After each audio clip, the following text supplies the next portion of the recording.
get this going here. Definitely been a while. Let's make sure everything is working.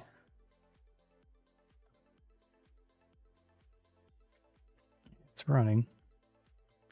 I'm going to do some browsing of camera news. It's been a while. Thought I'd check out to see what's going on in the world of cameras.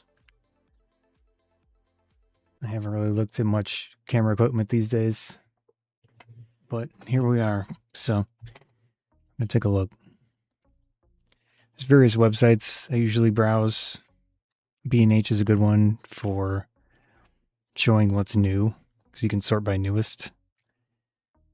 So we got lenses here. But I want to exclude. Let's see. Should I put the visualizations on? Well, it would make things more interesting. I have to switch to studio mode for a second and then fix something.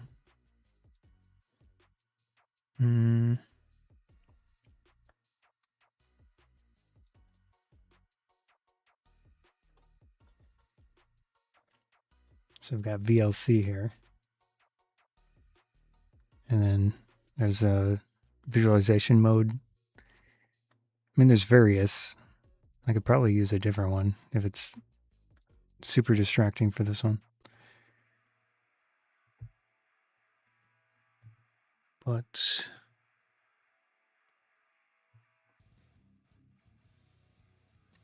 figure out which. Whoops.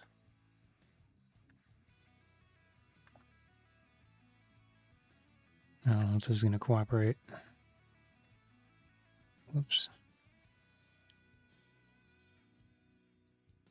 Yeah, it's grouped and I can't move it. Let's see. When it's grouped. Okay, that's kind of irritating.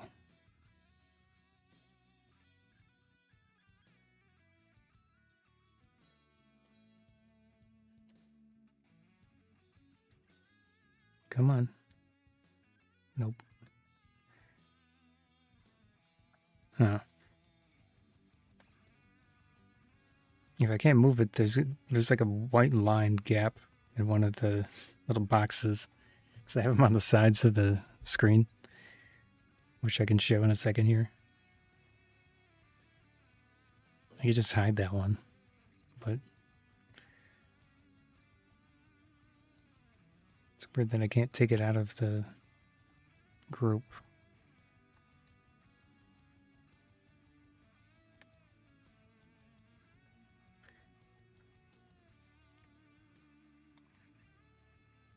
Transform.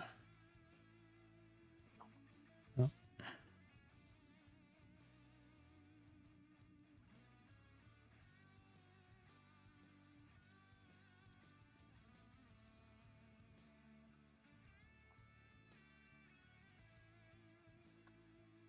There's no thing to move 1 pixel.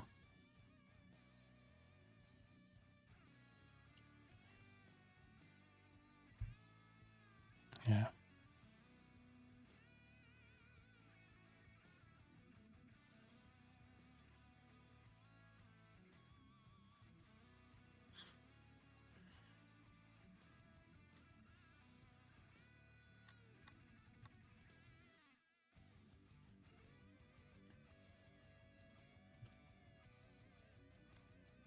So this is what it looks like. But you can see there's a white line on the bottom one. I get right above the bottom one. It's distracting to me. I'm not sure if it shows up in the live stream.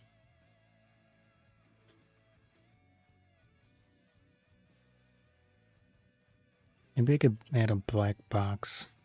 Well, whatever.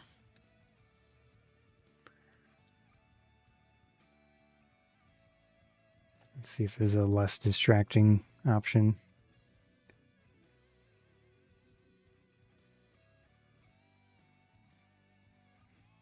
Spectrometer.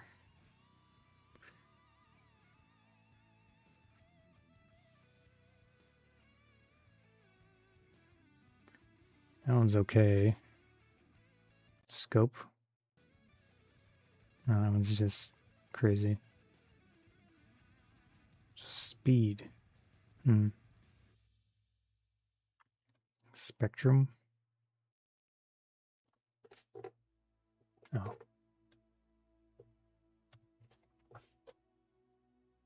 That one doesn't even show up in the little boxes.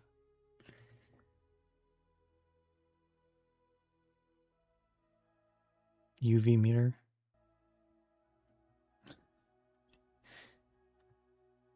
Let's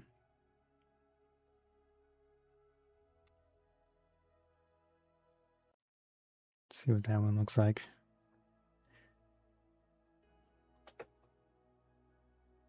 I wonder why those don't render.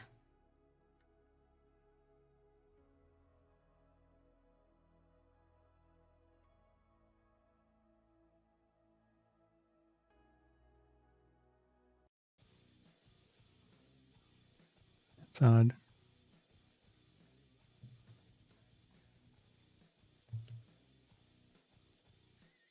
Well, anyways.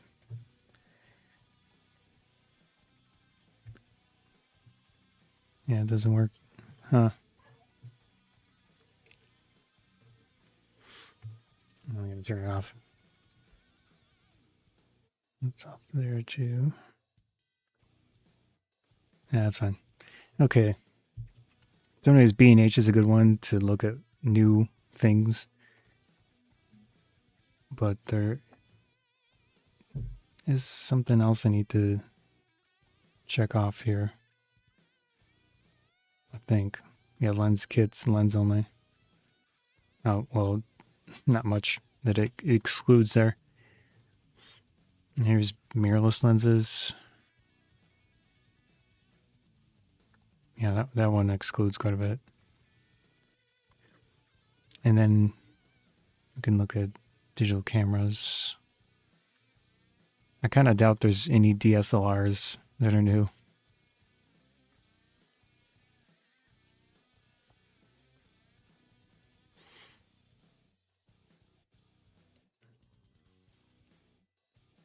Base models.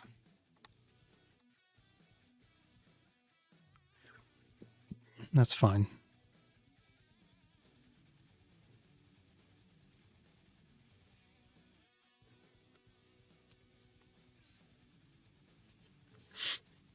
That's pretty good. We can check real quick and see if there are any DSLRs.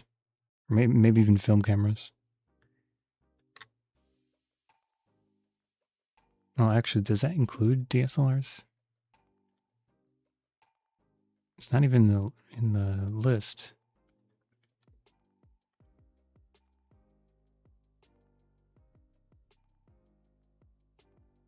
Sort by newest. I can use that one. And then turn this thing off. There we go. So that should... Oh, it excluded DSLRs anyways. Maybe it was this that... Nope.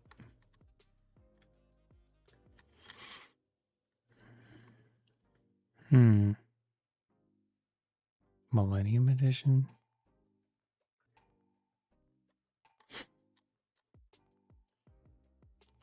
Of course, Petapixel, DP Review. I don't know what else we've got here. Pentax Forums, F-Stoppers. Is this still a thing?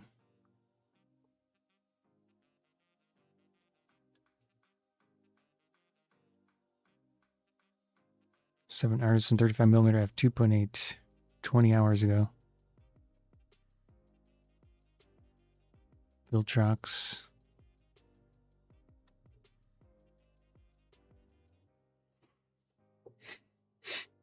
Thipoc. Potch. However you pronounce it. Yeah, they're still posting quite a bit. Oh, we can take a look at that later, maybe.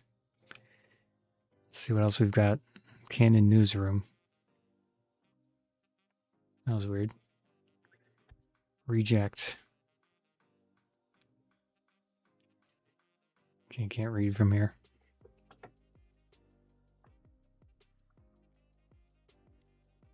Inkjet printers. Wasn't there some sort of big hassle related to printers and companies trying to make them services instead of a thing that you buy? Which is gross. Printer as a service is just the most insane thing to me. But, I mean, there's a lot of insane things.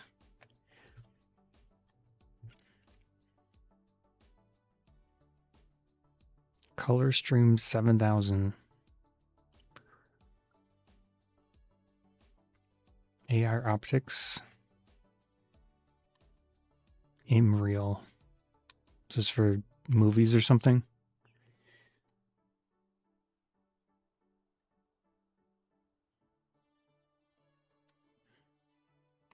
Oh, spatial workflows.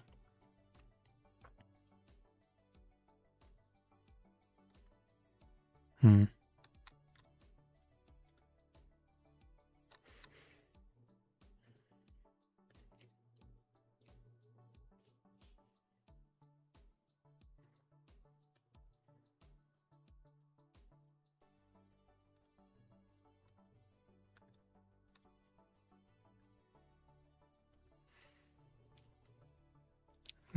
I'm doing simulcasting, multi-streaming. The Twitch chat window has this thing that cycles, and it's so visually obnoxious to me. Because this thing cycles, it does that every minute or two, maybe a little bit longer. It's so obnoxious. I'm gonna try. There's a thing called Chatterino. I do have it installed, but it's probably not updated. Yeah, that's what that looks like. I'll use that one instead.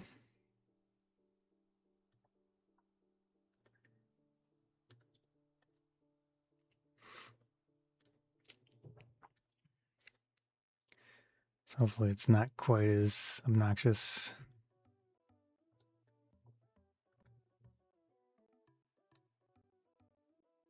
Huh.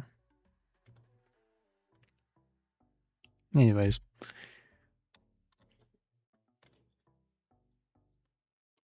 I don't see much in the way of Canon news.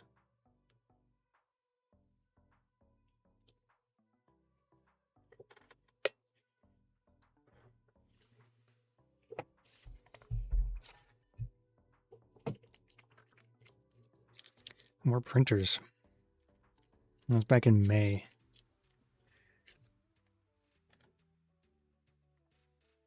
Oh, the R6V, that's something I haven't looked at. Most likely. Oh, it's been a while since I've done any streams like this.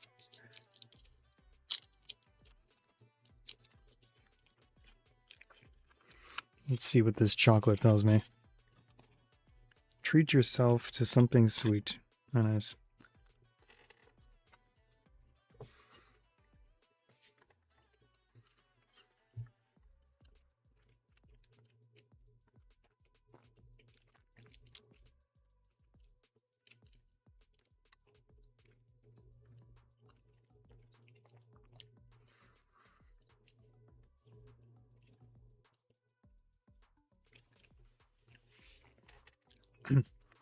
$20 to $50 f4 sounds pretty good. As a full frame lens. Image stabilized. And it's motor zoom. Power zoom, as they call it. Let's take a look at that lens.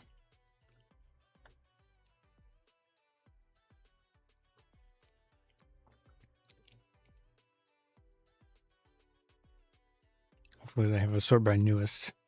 Yeah. $1,400.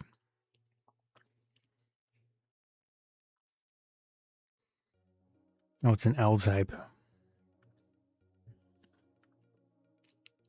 I mean, it's higher quality. But how can you even tell? They're all plastic these days. Except for third-party Chinese lenses, which use metal. I mean, this could be some sort of magnesium or something.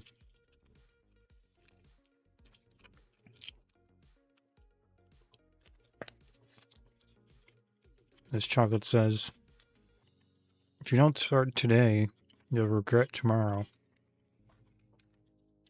Thank you.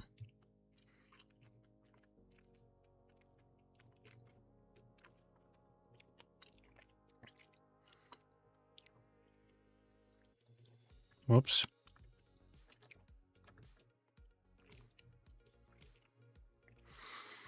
That's cool looking.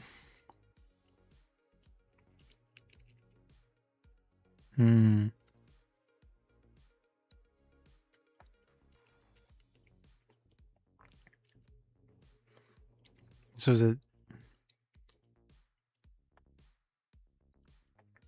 sliding on these rails that have springs? Was that good?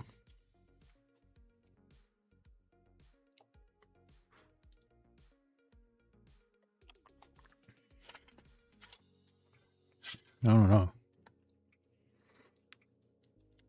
Probably fast.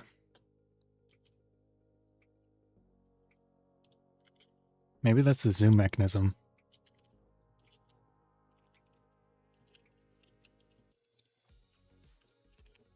It does have a lot of water dust seals. That's nice. This one says, pat yourself on the back. No, seriously, do it now. No.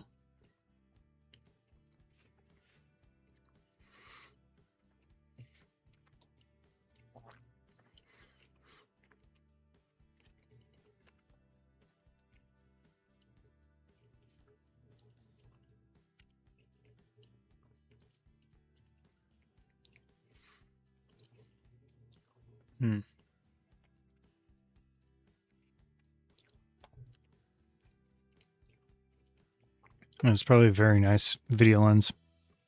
Assuming it's not super distorted.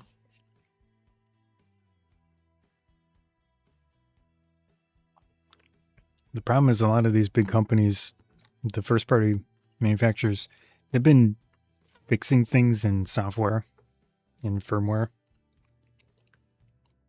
So optically, they're kind of garbage in some ways, but it's all fixed through like instant adjustments to the image. Canon does that, or they did it, especially did it with that lower cost wide angle prime lens.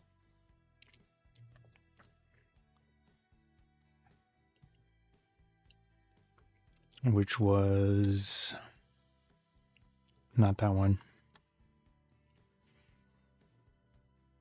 10 to 20.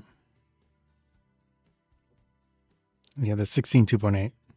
I mean, it's $260, but still.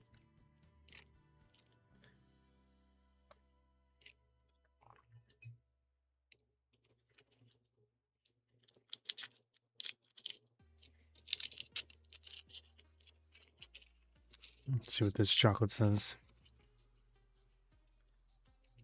Manifest it and you'll make it happen.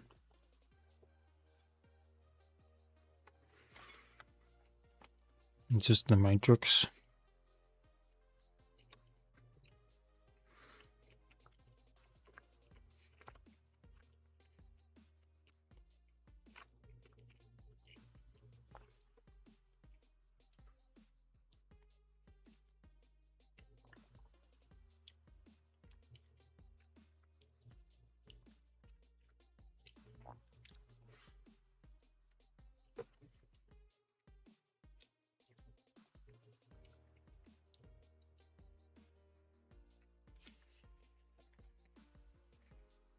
I have so little interest in Canon and Nikon, because they're trying to protect their mounts and not letting third parties do much there.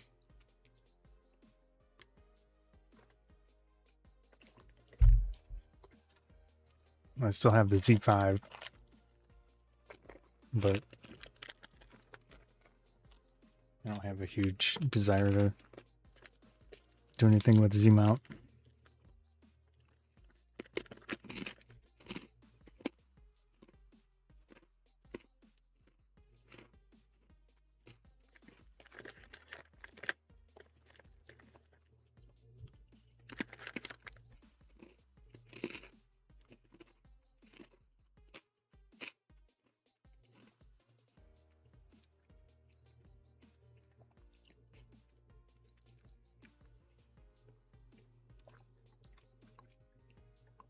That's what it looks like. Oh, it's a download. Never mind. Let's go back to here. SLR lenses. Are there actual new SLR lenses? Yeah. 52.8. Canon EF.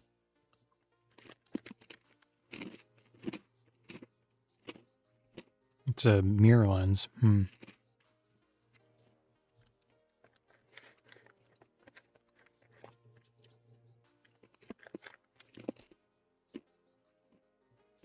85 1.8.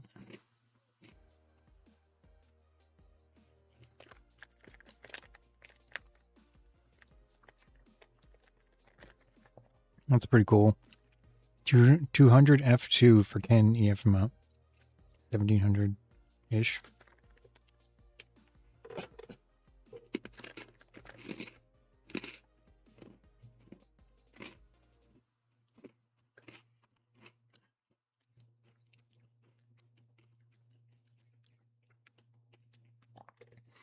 The official lens like this would have been what? $5,000 to $10,000.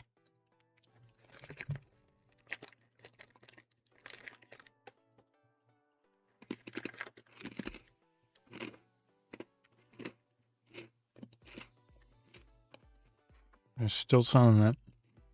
It's refurbished.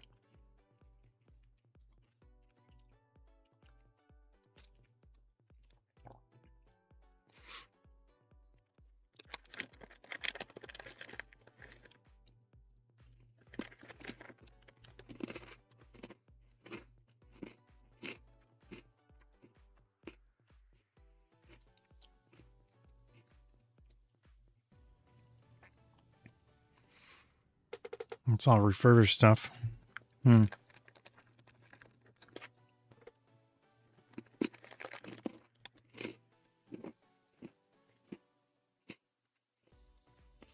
Yeah.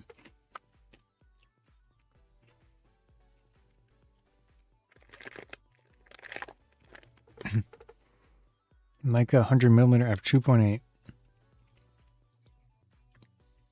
So expensive.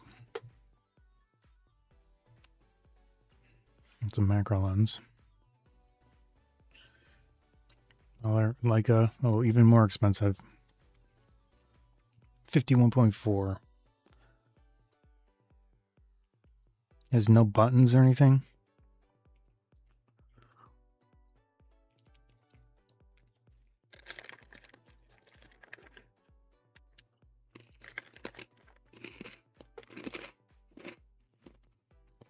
For C-mount?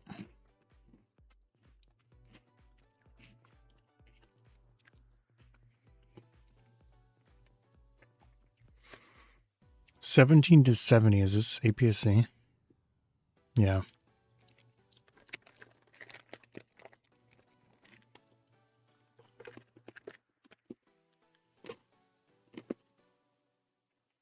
I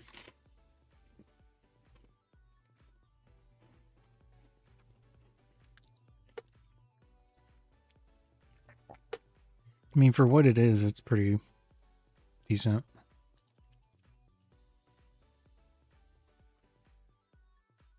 But Nikon Z. Doesn't really... I mean, they have the version 2 of... What the heck was it called? My brain is... Z50. Z50. Yeah. Then they have the crappy video one that I had for a while that overheated all the time.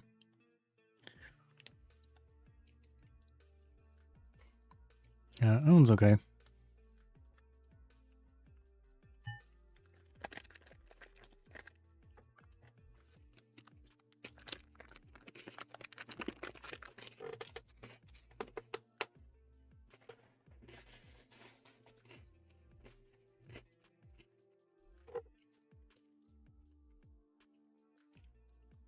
Manual focus. Brighton Star. They sent me a lens once, I think. I might still have that one.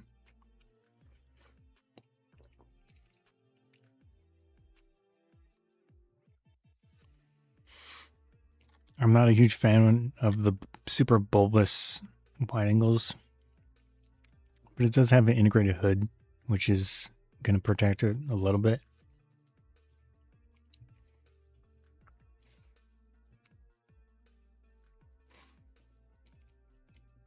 So I wonder how this is different than the Pancake one they sent out. I still have it because the specs look the same.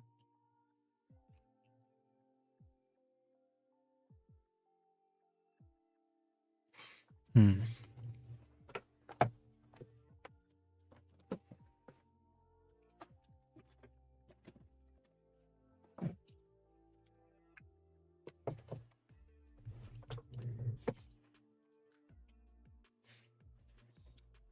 .5 VCM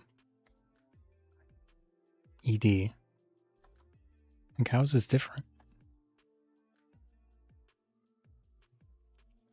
It has the same minimum focus distance. It looks the same.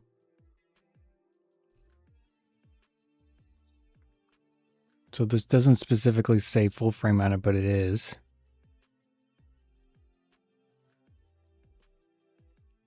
Yeah, it looks like the same thing.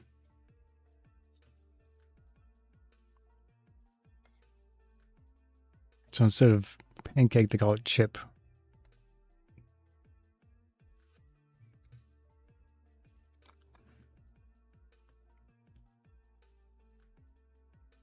So the USB port, maybe it's just because that's L mount.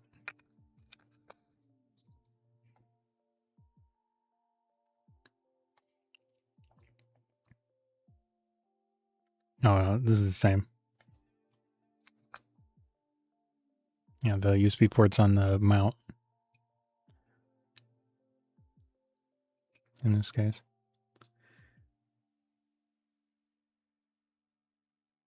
Looks like the same lens to me, just slightly different text on the front. Oh no, that's the same. So the L mount one was slightly different, but this one looks the same. It's a cool lens. Optically, it's fine-ish. Has slow autofocus. But,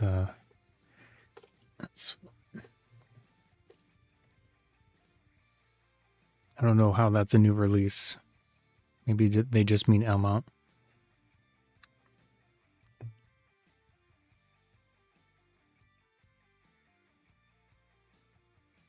I wish it had better autofocus performance and better minimum focus distance, but obviously it would be thicker if they did that, most likely. So, still kind of a cool lens. They had sent me this, I didn't pay for it. I had made a video on it.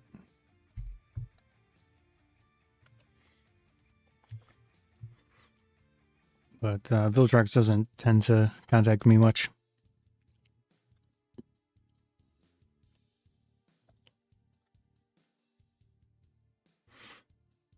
Seven Arsons, 51.8.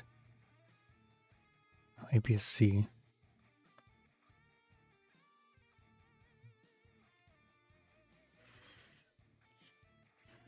$35 1.8. This is another 8. No, that's not. Yeah, it's APS-C lens.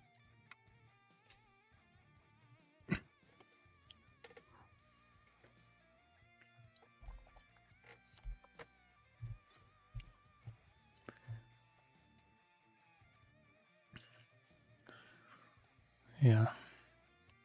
7 artisan.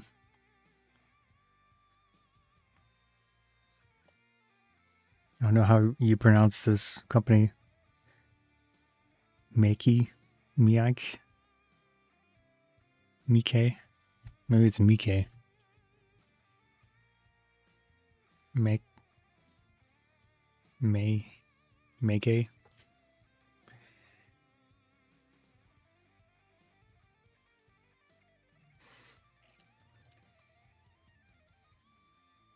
I do wonder if a lot of these companies are just repackaging something from one manufacturer, because they tend to have very similar specs and everything.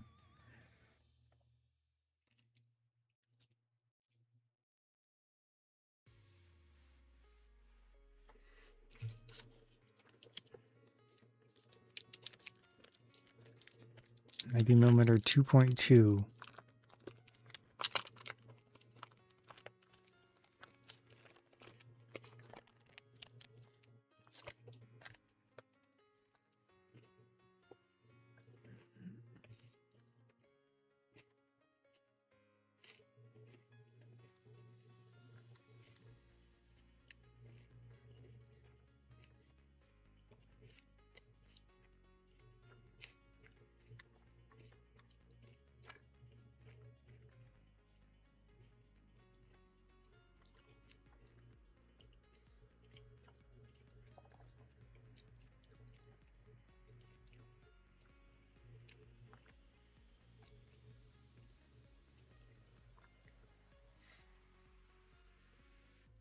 Not showing the front. It's another one of those bulbous full frame ultra wides.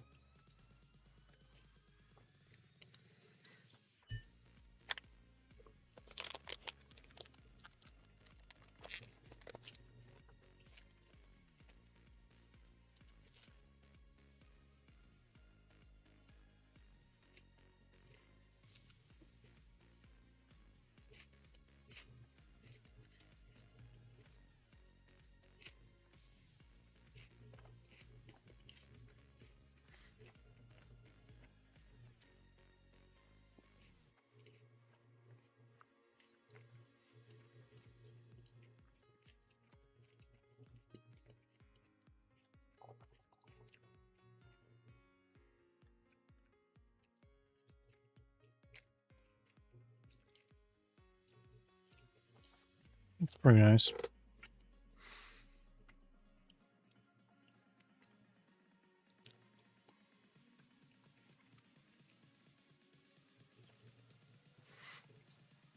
Seven Artisans, if you're watching, send me one of these. 2 stars.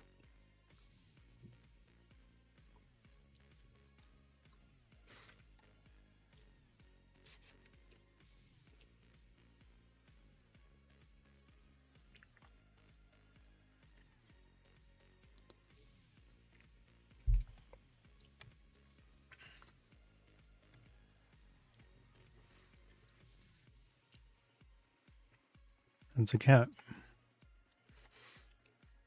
2.2 foot minimum focus distance. So it's maybe something like that. No, the frame is too small.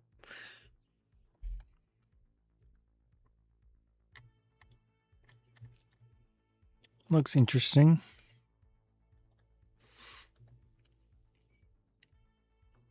Songraw. I've not heard of this company.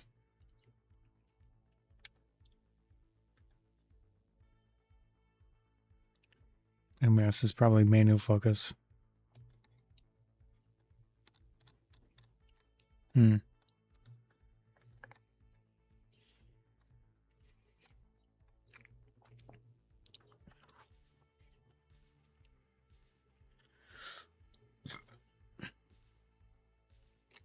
Never heard of them.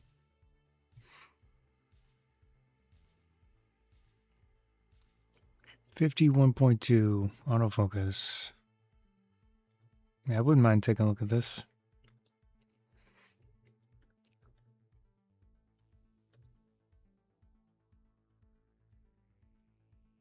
Interesting texturing to the exterior.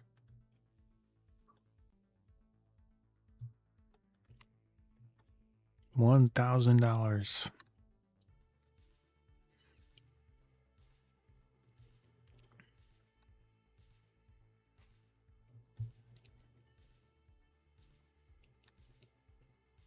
$10mm 5.6. Is it autofocus?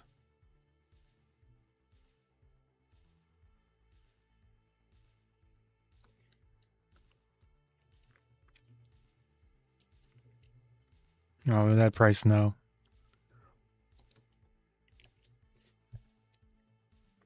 I mean, $66 for a manual focus 10mm 5.6 APS-C lens.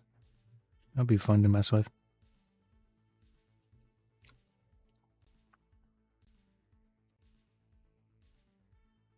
I use mostly Sony now, but all my stuff's old. So, how's it going? You say you have a Canon 80D and looking to upgrade to an R7. We can take a look. I'm not super current on cameras, but we can take a look. I mean, anything current era is going to be a very nice upgrade for you, with autofocus especially. Are you trying to take your lenses and adapt them? Because I assume the R7's full frame.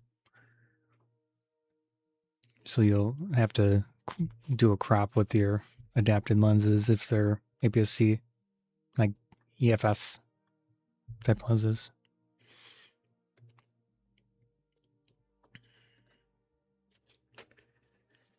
Let's see.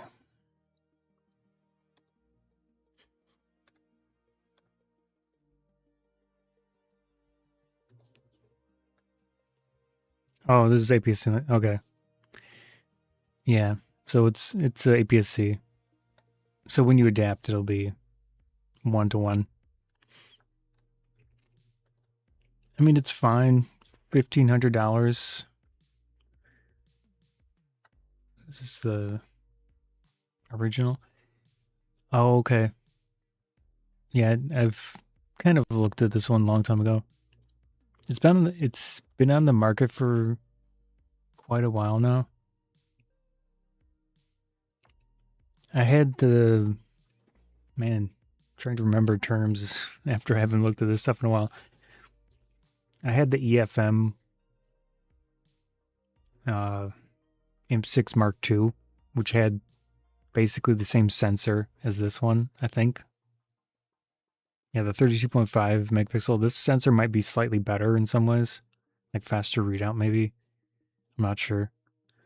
But if it isn't, then the video might be like not true 4K.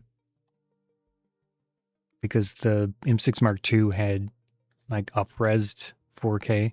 It was fine for me and I thought it was decent. But that could be a consideration if you do video. I'd have to confirm that though. 2.36 million dot EVF is kind of on the low end. Especially resolution. I don't know how quick this one is. Or like how large it is in practice when you're looking through it. I mean, it's definitely an upgrade compared to the 80D. So it does have sensor-based stabilization, which is good.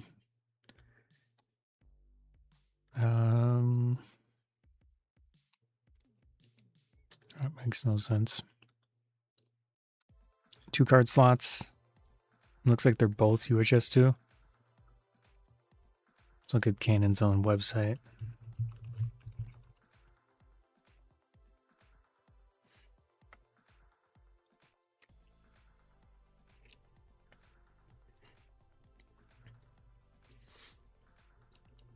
I don't know if there are any other alternatives like around the same price. And it also depends on what you're trying to do with it. If you're doing sports and things, APS-C might make more sense than a full frame camera around the same price. Oversampled from 7K. Maybe it has a faster sensor than the M6 Mark II that I had. It's possible.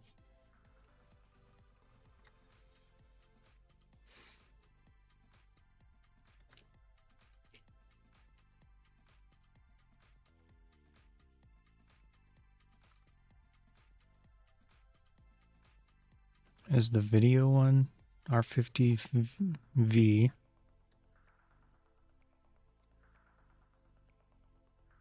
And there really isn't much with APS-C options.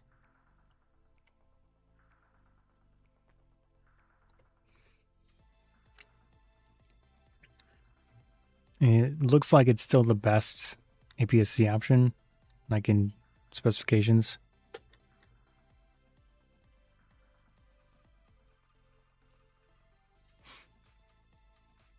But it also depends on what you're trying to do with it. Like I said, what you use it for.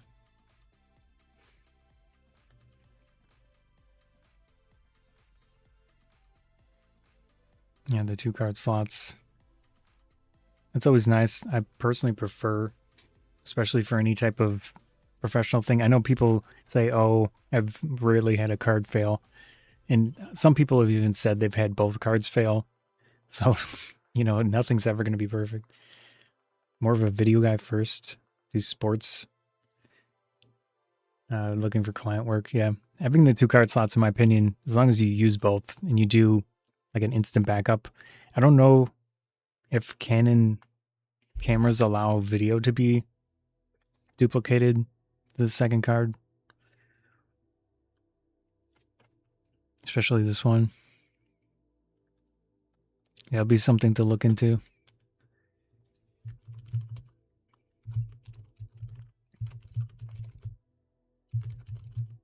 Let's see if we can figure that out.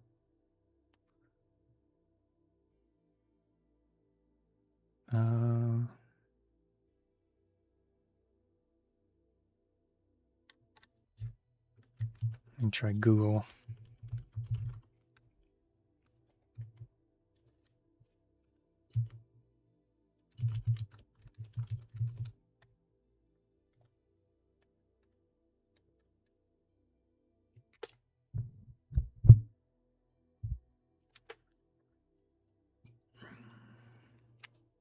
So it says press the menu. This is Google AI. It says press the menu button, set up menu, record function, folder selection, record options.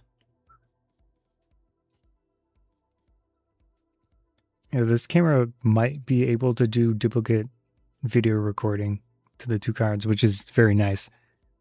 Because some cameras don't do that. Keep the 80D as a photo camera. Yeah, it's totally fine in that case, especially if you're okay with the autofocus performance and everything related to that. If you have a bunch of lenses you want to keep and adapt, R7 makes more sense than going full frame.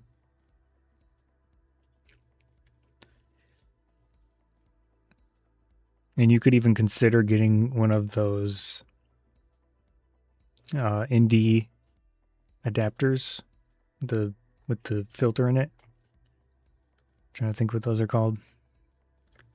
Canon EF to filter adapter. Oh, it's expensive. I wonder if there's a third-party one. Yeah, that's expensive.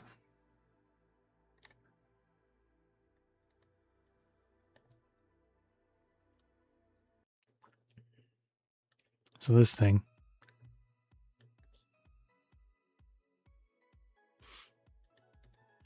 That's as much as the lens, although everything's expensive, I guess.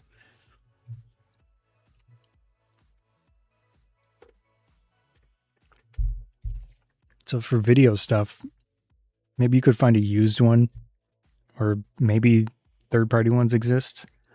You could do something like that and have a built-in filter for adjusting things for video outdoors.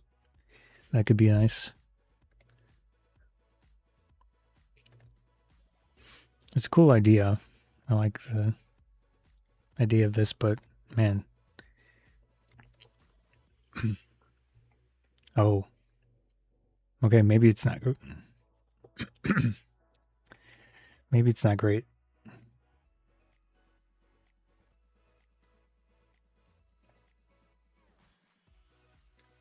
So it has color shift. Huh. Yeah, that's pretty bad. Concerning the price, that's really bad.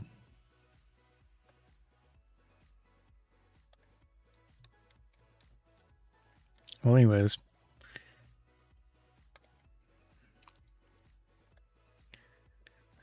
Close that. Yeah, I think it's fine. I think it's good. It's got custom settings on the top. Let's look at the back here. Is there a picture of the back? No. Here we go. Oh, it's that thing. There's like a wheel. I guess it could be interesting. In practice, I don't know how it works.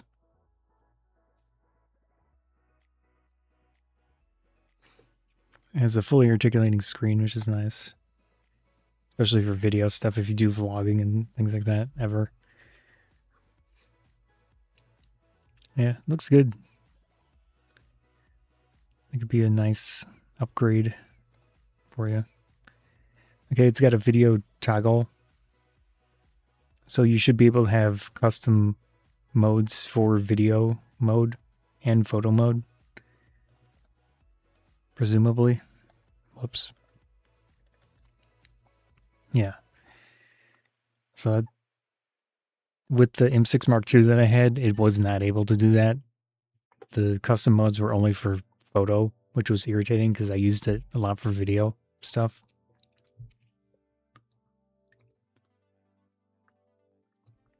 But it looks like this one's good. Only thing probably you'd want to look at is rolling shutter performance, which BP Review probably measured it.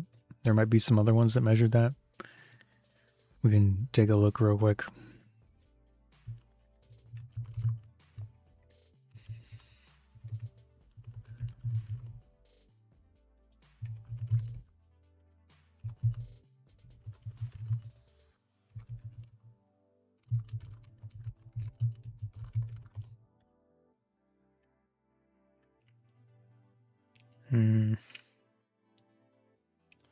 So it would depend on what type of video you're doing.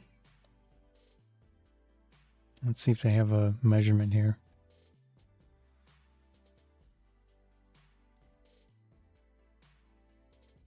Okay, it is oversampled. 4K.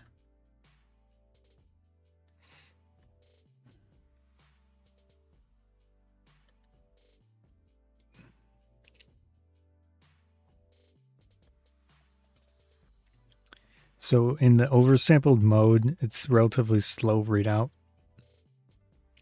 You'll get that wobbly, jello-y stuff if you move around and you pan a lot. But if you don't notice much with the 80D, it's probably not going to be hugely different. You could use the subsampled 4K. And that's half. So you have options. If you don't need like super crispy video, do subsampled. That's probably basically what the M6 Mark II that I was using was subsampled. And it seemed fine to me. but obviously it depends on what your preferences are and what you do with it and what you expect from it. Yeah. So at least know that if you're going to do the oversampled stuff, it's going to read out relatively slow.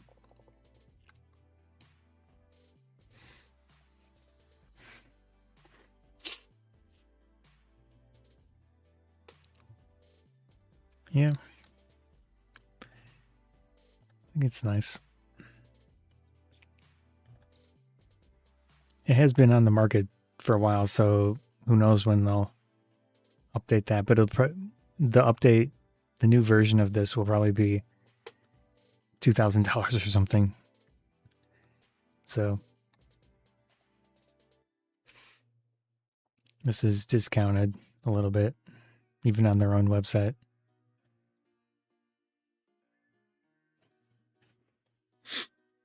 Yeah, looks good. Hopefully that was helpful to you.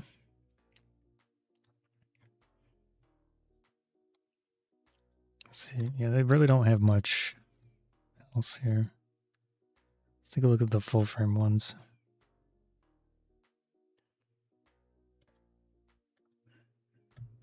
Can I start by newest? No.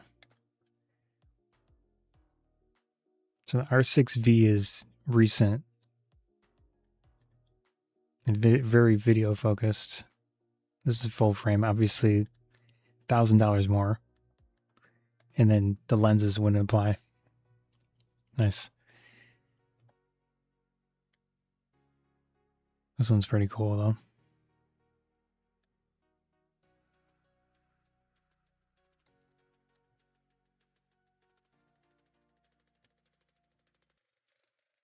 This one's got a fan in it.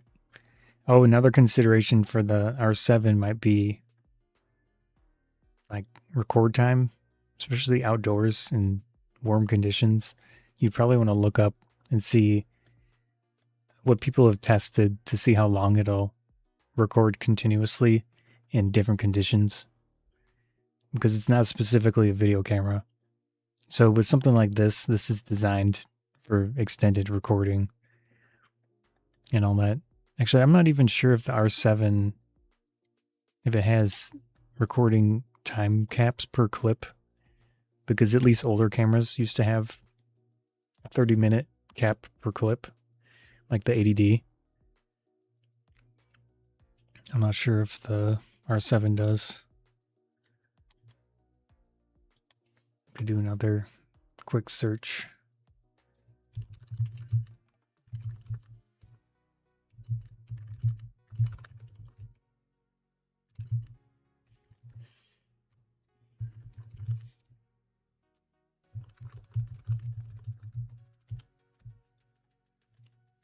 Okay, it doesn't.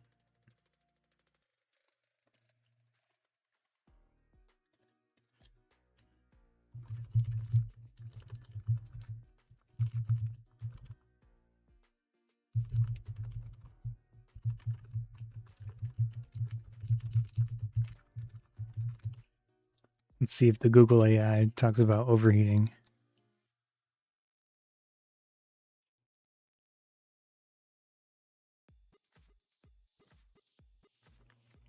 Assuming this is correct at all, which, you know, that whole AI stuff is debatable, but you could look around to specific websites that had the camera and they tested it and see what results they got. But this thing says 20 to 25 minutes in hot conditions, recording video between 90 and 100 degrees Fahrenheit, 32 to 38 Celsius, like 20, 25 minutes. And then it'll potentially overheat. That's a continuous recording.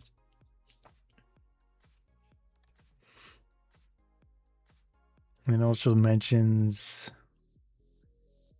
73 degrees Fahrenheit, 23 Celsius, which is like an indoor situation.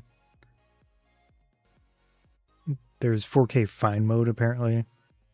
That's probably the 7K image compressed into 4K.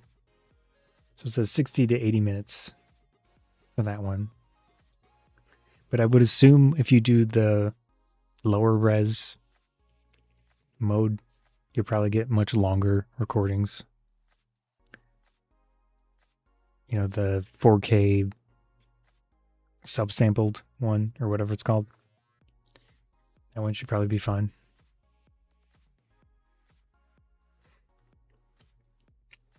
Even then, even the subsampled 4K for this is going to be a nice upgrade from your 80D for video. So I'd say it's going to be a win regardless. It should be nice.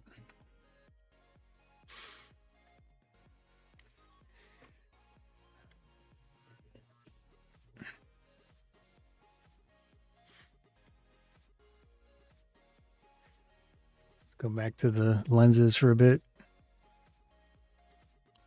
Oops, I think this was the browser. Yeah. This lens is newest. Let's do autofocus. Yeah, that's good.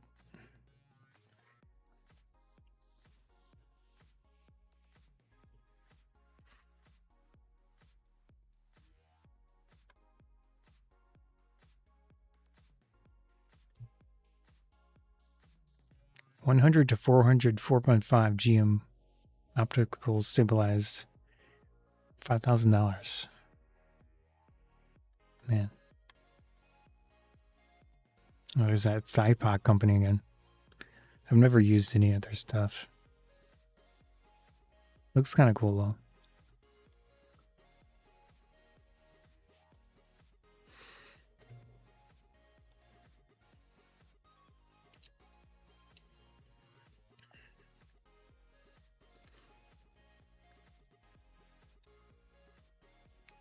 There's the Canon 20 to 50 f4. This is the full frame lens.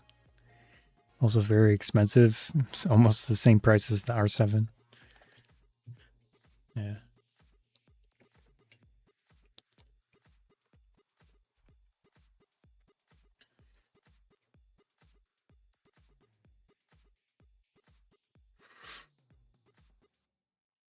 There's so many common focal lengths that they all make something from. But that's $170 for an autofocus 85 1.8. Man. Assuming it's even decent-ish quality-wise. That seems very nice. Okay, that's L mount. Let's see if they have a different mount. They have Sony E. Oh, it's more expensive. Huh. Why is the L mount cheaper?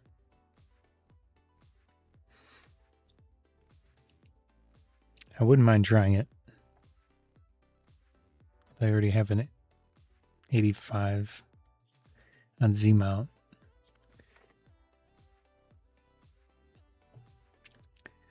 Looks interesting though.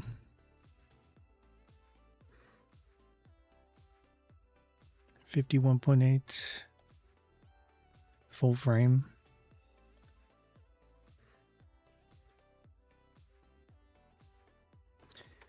Yeah, at least to me, L mount and E mount are the direction I'd probably want to go. Not that I have any money at this point to be buying camera equipment, but they seem to be the most potential with, although L mount, I don't really know if there's much in the way of camera bodies that I'm super interested in, but it's kind of a more open mount, which is nice.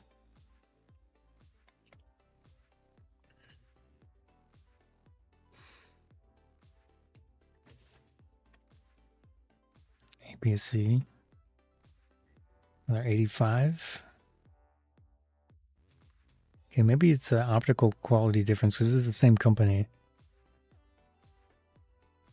Yeah, it's like twice the price.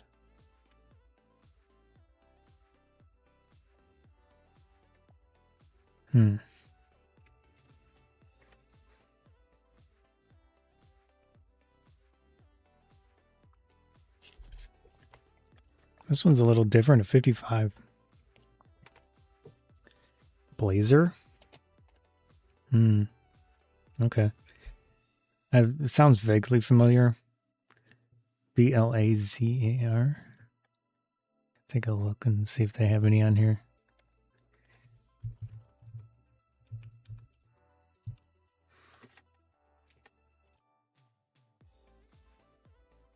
Anamorphic. I assume this is fully manual. Oh, it has the autofocus. Huh. Anamorphic autofocus lens.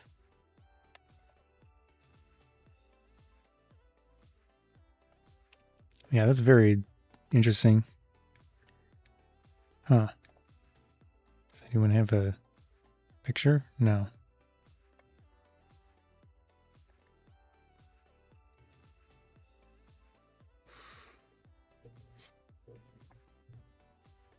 Something different, yeah. That's neat. Huh. I wonder how autofocus would work.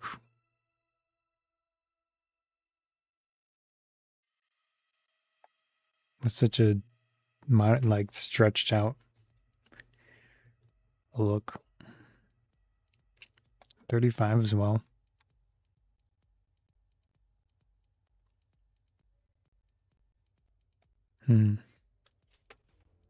That does look interesting.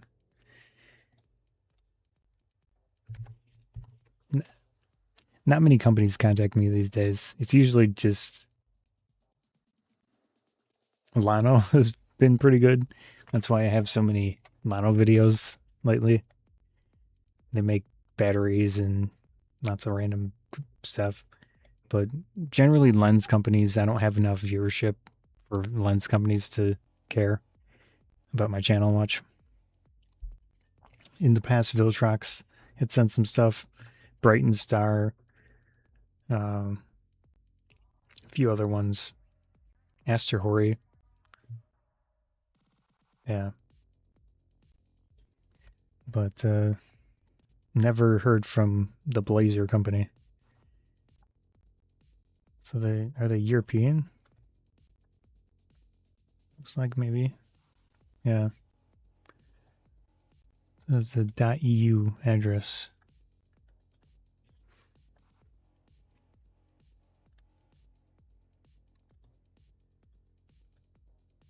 I wish I could see an example.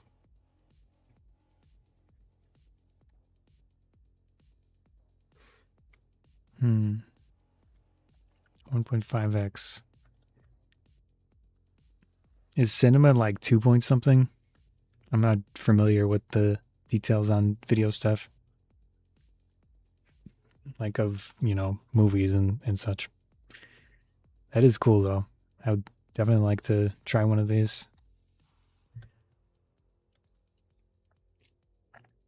Oh, there's a Petapixel article.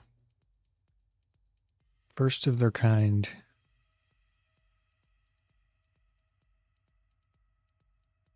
Or is 1.33 the usual? Maybe. Sirui has them. Oh, this guy. Yeah, it makes sense. I've seen him. Let's see if I can mute his thing and just browse it real quick. So that's what it looks like. Oh man, that's cool.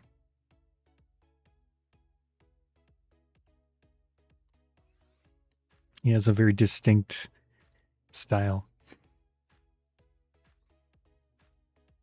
Yeah, that looks cool. That looks...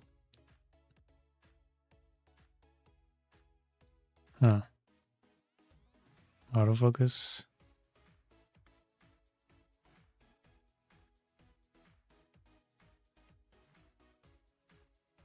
That was smooth. Yeah.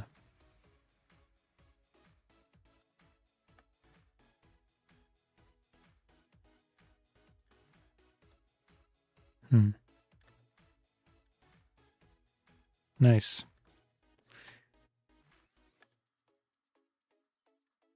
Small too. So 35. I'd probably go for the 35. That would be the most useful to me. I have an anamorphic. I have an APS-C camera here. This is the A6000. So it'd probably be way too tight with that lens, but that would be interesting. Oops, let's go for that one. I do have an old A7S up there as my second camera. It's just the autofocus isn't reliable, so I use it as a manual focus back camera. Those are cool though. I like those.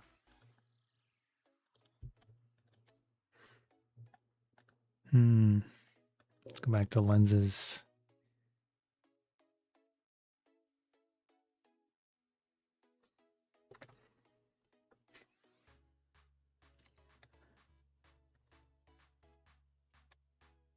Yeah, with prices like these, people can really have fun experimenting with lenses. That's very reasonable, especially these days. 100 to 300 2.8. It's probably $10,000 or something. OM Systems. Man, I haven't seen any Micro Four Thirds stuff in a while.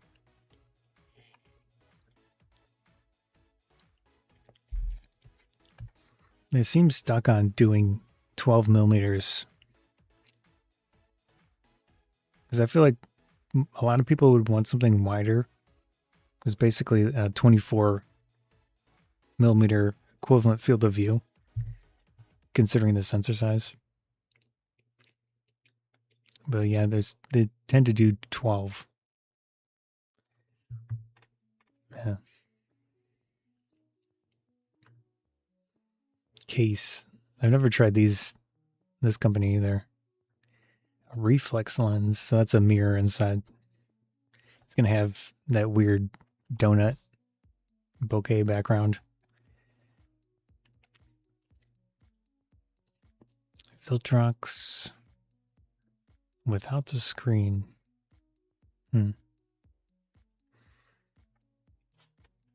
Panasonic. Yongnuo, I haven't seen them in a while. It's a Chinese company. They usually did mostly lighting equipment, like flash and such, but they did get into lenses a fair amount. How's it going? How are you?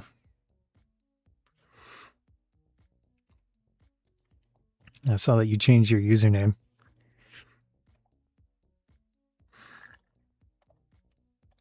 Or whatever it's called in YouTube.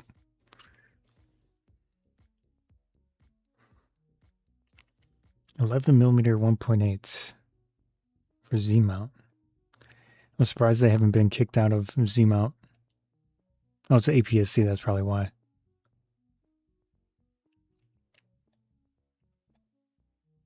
Yeah. I'll have to check out your Instagram at some point. I don't tend to look at that or my Instagram account for photos that much, except when I'm posting stuff.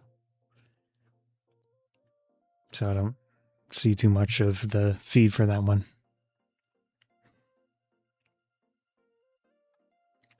Panasonic 40mm f2 full frame. Okay, this is L mount. That's pretty compact. So this is the lens that they should have released with what was it? S9, whatever it was called.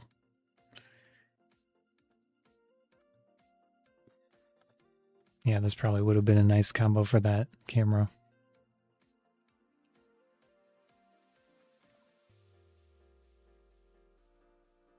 Is that the S9? I don't know. Yeah, that's probably the camera. $400. It seems decent. 7-bladed aperture.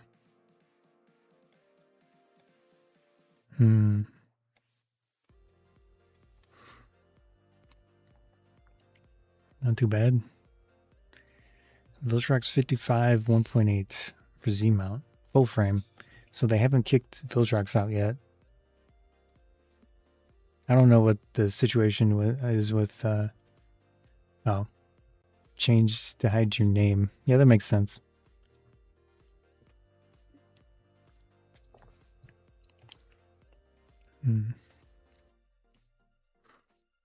Go on any interesting trips? Do some photography, maybe?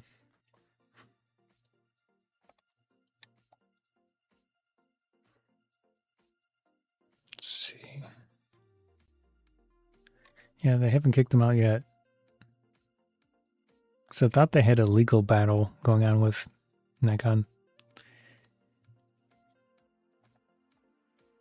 I haven't looked at it in probably a year.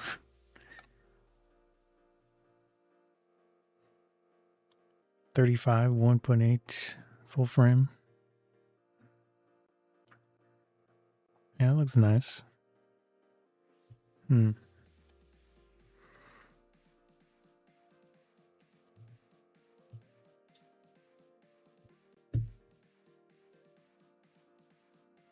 Yeah, so many of the same focal length from different manufacturers. Here's a different one, 17 1.8. So this is going to be APS-C because it's Fujifilm X mount. Looks pretty compact. Inexpensive. That would be a fun one to try. I don't have any X mount stuff though at the moment.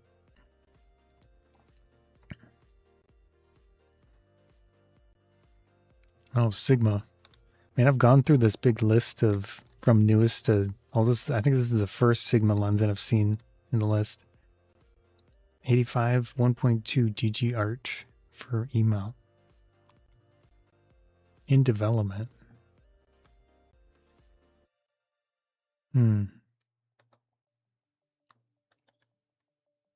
It's probably be pretty expensive.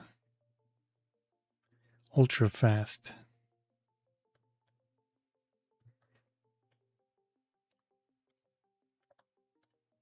Looks nice. There's 7 Artisans. Yeah. Good pricing. Full frame. And it's autofocus. That one's cool.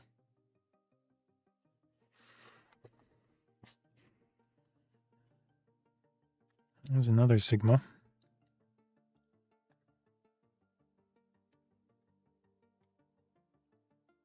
It's got this dual HLA high-speed autofocus motor. Floating focus. There's buttons on it. Seems nice.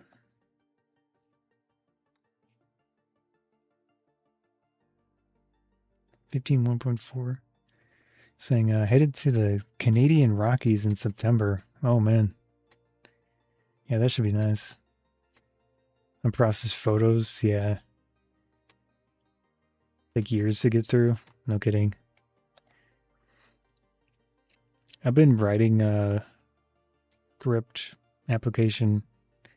I mean, it's a plugin for ACDC, the editing application.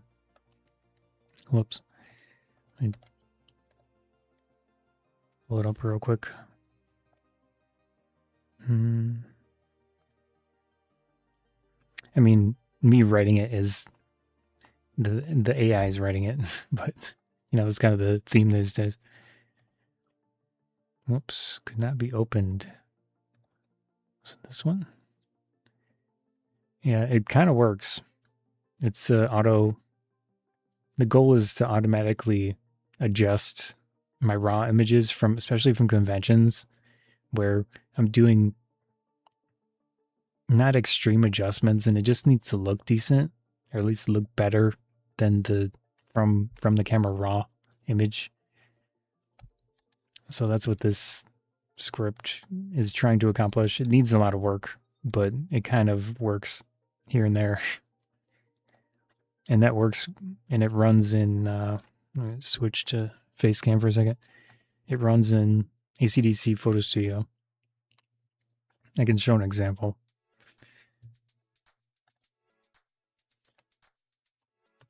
Oops, switch to here. So I pick some of these photos here. Let me go into this one instead. I'll do 2 rows.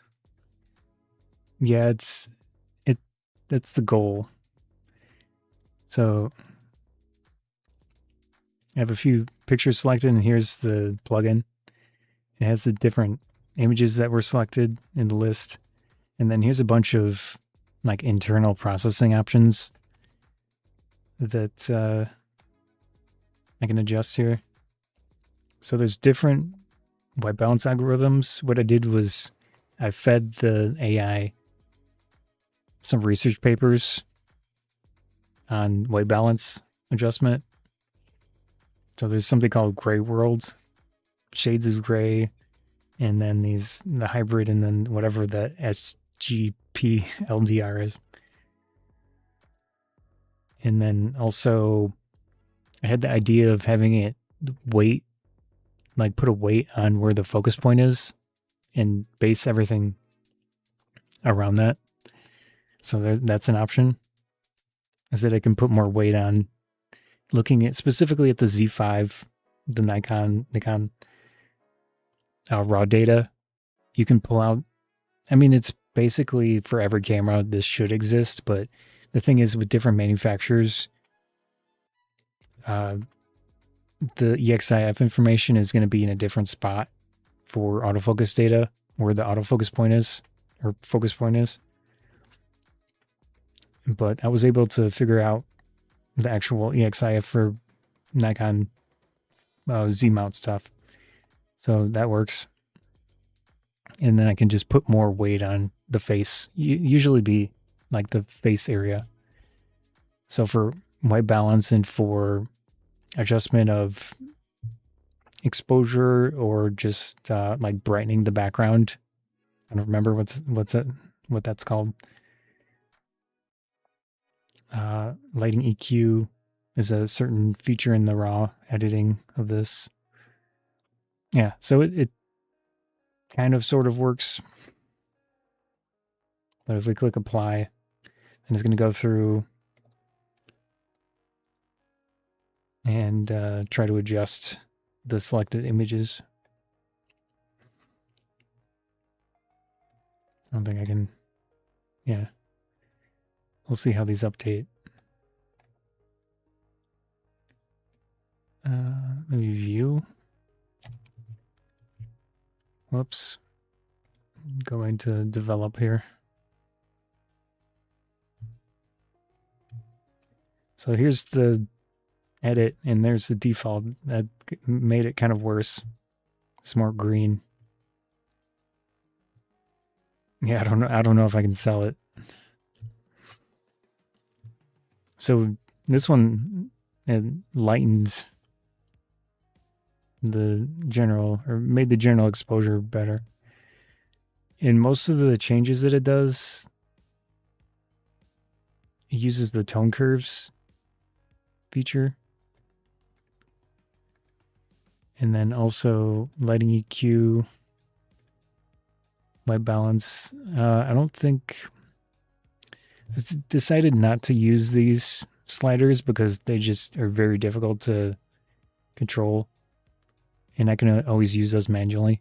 So the actual white balance adjustment is happening in the tone curves, but I need to work on this one because generally, at least with the Z5 files, I just need to pull down the green, because green seems to be the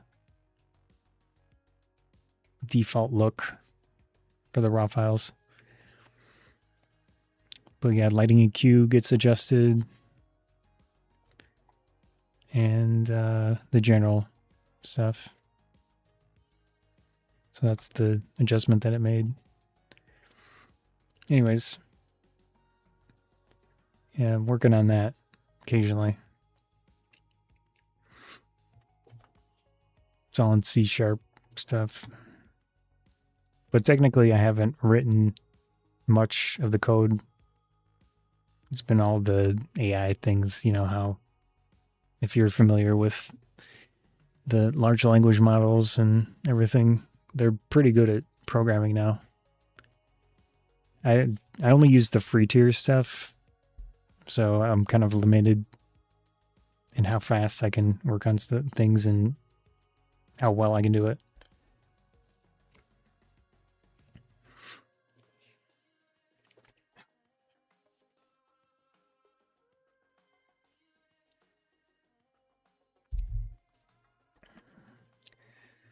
Let's see what other lenses they've got.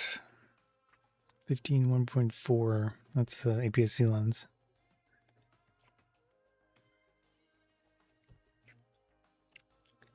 Yeah, guiding it. Yeah. I tend to stream on a different account. So sometimes I stream I was thinking about doing programming after this one, depending on how much time I have. But I probably won't work on that. I'm going to work on another idea.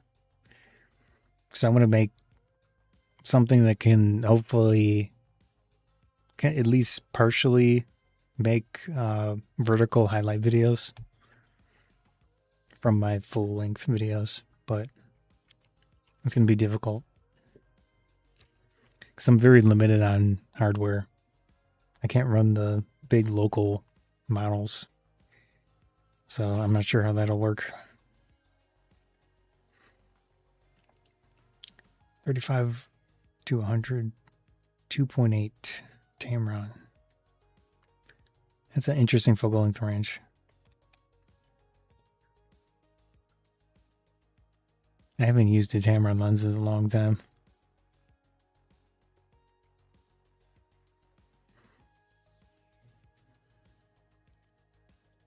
It is full frame.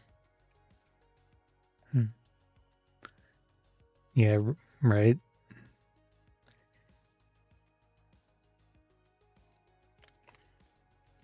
Yeah, that's the goal. Although I do drink reviews and things lately, so that's what I'm going to be focused on first is trying to make a regular drink review into a short vertical highlight because I think it'll be easier for the thing to figure out than like a computer video.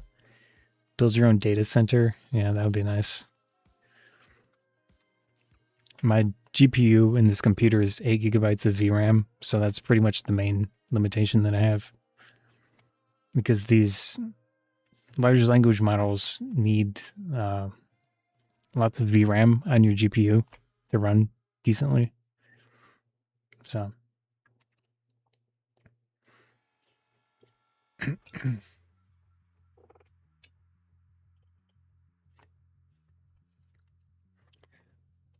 let's see.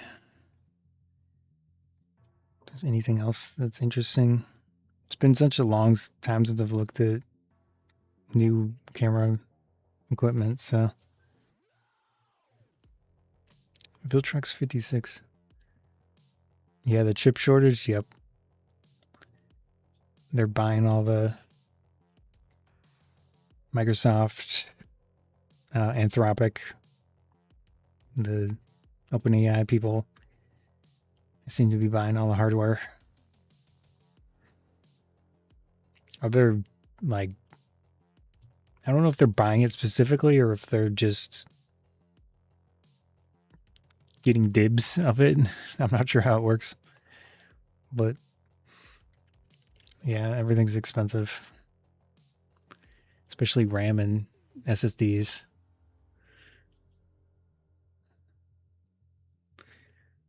Seven Artisans. Oh. $113 for a lens. It is APS-C though. That's nice. And autofocus.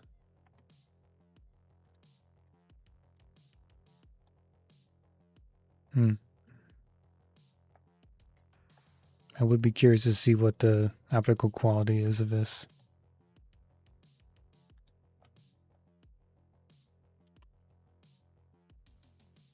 That's pretty high. Huh. I think probably the purple or the periphery or whatever it's called. But I mean at 1.8. Oh, wait.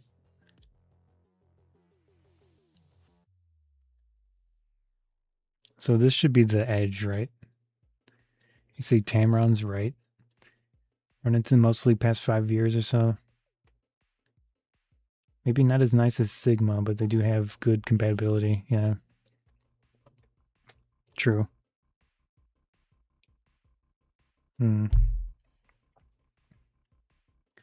Yeah, they've even done some of the repackage, that kind of stuff. So the way that I read this thing, isn't this the edge of the frame? I don't remember what the two different colors are supposed to mean.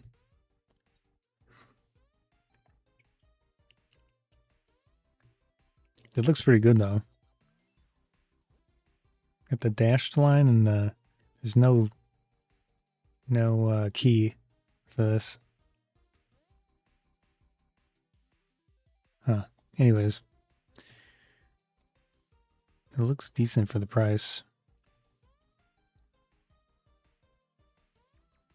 It almost looks like it has no multi-coating.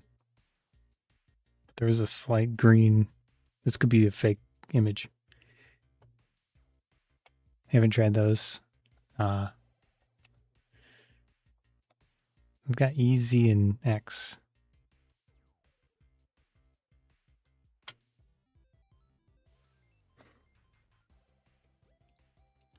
Yeah, they haven't talked to me in a long time, so I don't know if I'll ever get anything from them again. I could always reach out, but the problem is when I'm the one reaching out, that puts me in a bad bargaining position. So they haven't, okay. I mean, basically, I've never been paid by these companies, but I generally just have them agree to my terms and that's it. So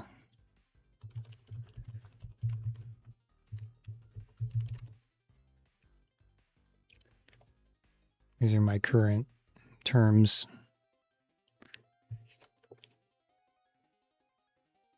So with the live streams, it's just basically what happens. And companies don't like that probably. Because if there's a problem, then it's just going to be shown as I'm doing a live stream. And then there's a few other things, but yeah, this is all public.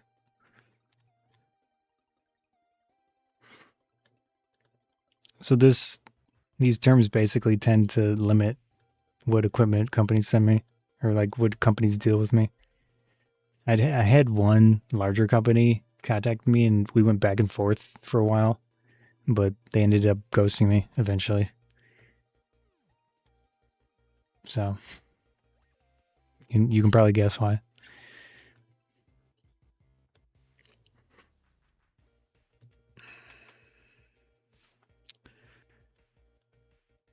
Let's see.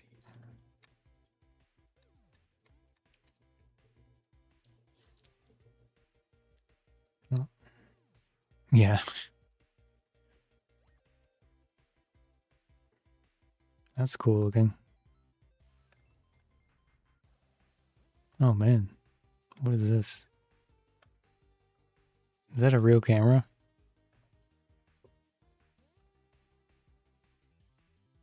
Looks like a X mount.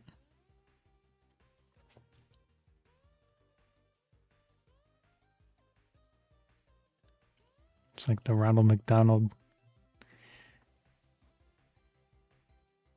Hmm. Oh, it's E-mount. So what is this camera then?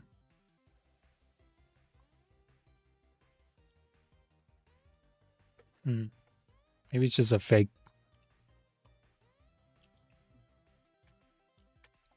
Oh, Kodak theme. Yeah, that makes sense. Hmm. Do they have a camera?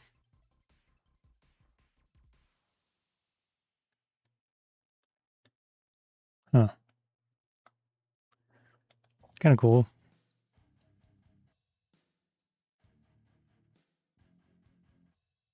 Maybe it's just like a repainted X-mount camera or something.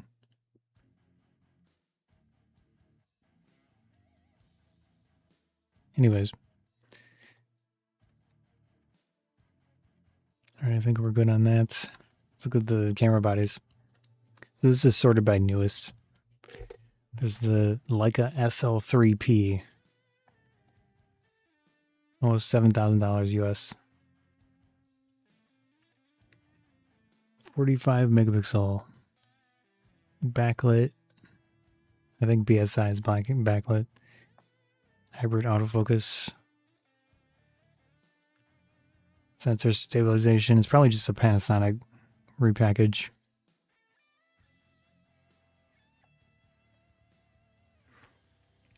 That's cool. So it looks like Kodak's trying to capitalize on the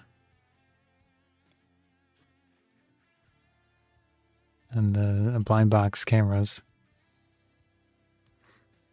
I still have the other one. My friends bought a bunch of these. He was trying to get the clear one, and I eventually made a video on it. It's a cool little camera. It's relatively limited in some ways, but it is a full digital camera. I wish it had some sort of exposure control or something, but it doesn't, so.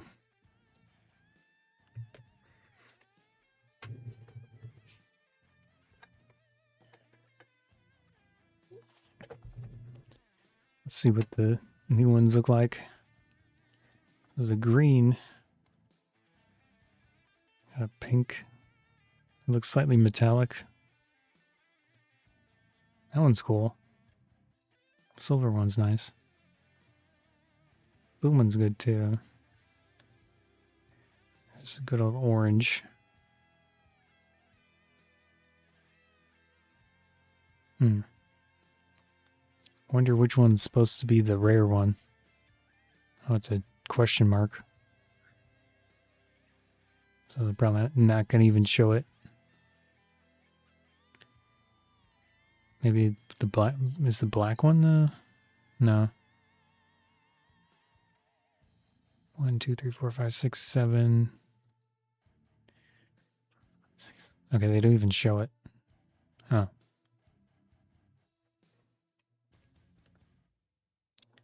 It's up to $35 now. So there's the original.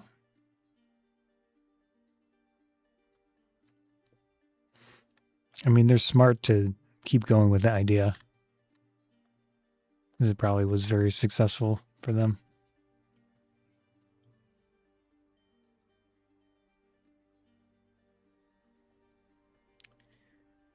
$70 for a very basic digital camera. I haven't tried these. I like the idea. Very simple. Yeah, great for kids. Handing them a smartphone. Yeah, true.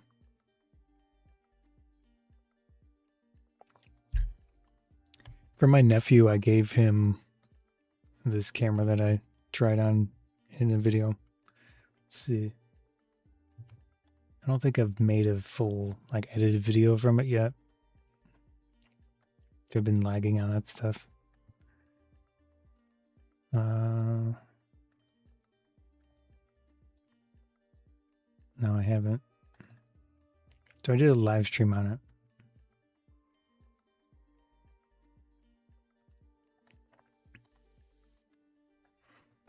Whoa. So this thing. So I can skip the ad. I get ads on my own videos. Yeah, this thing.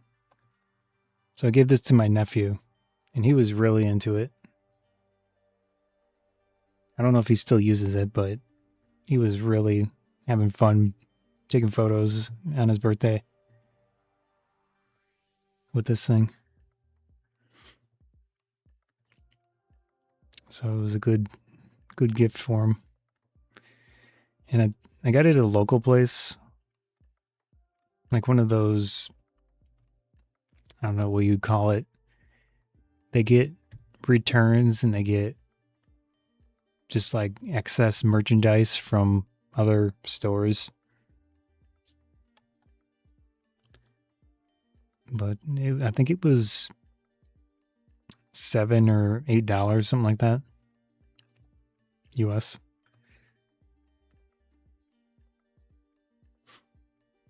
Yeah. It's a fun little thing. I had a company recently contact me trying to send me something like this. Yeah, Liquidator. That's probably, yeah. But they were charging like $80 for a little keychain camera. And I was kind of rude to them. Because, like, the thing is, you're trying to sell this thing for $80, and there's one on Amazon that looks nearly identical. So they were not happy. So I was not gonna. Anyways, yeah, they're trying to. Oh wow, this has a removable battery. Okay, that. Wait, no, it doesn't. What's the point of this? So there's a USB port here. What are these 3 circles? Is that a tripod connection? Like a very small one? Yeah, they're looking for people to hype up their overpriced, repackaged keychain camera. Yeah, pretty much. Oh, there's a tripod socket. I don't know what this door is, though.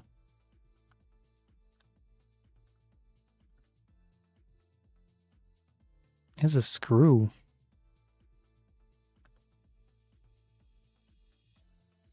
Okay, there's the memory card slot. Maybe that's just like...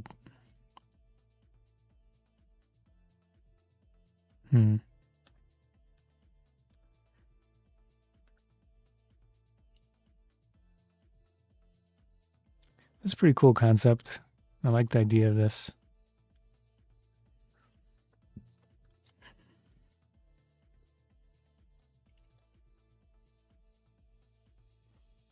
Oh. I kind of want that.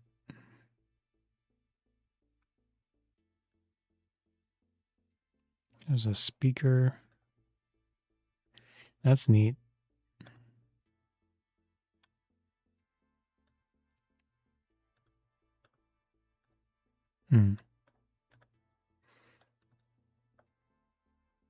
I like that. Seems, I mean, I don't think I would want to spend $70 on it, but that one's neat. Let's see what other colors they've got. So there's white, clear blue, I got translucent,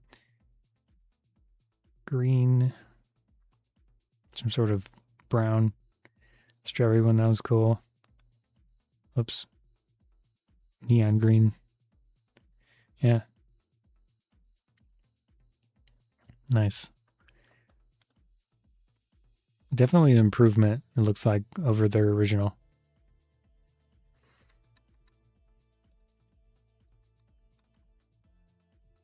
Oh, what is this thing?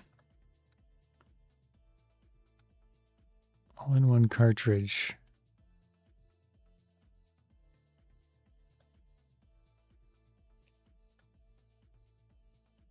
4-pass laminated. 55 seconds to print a...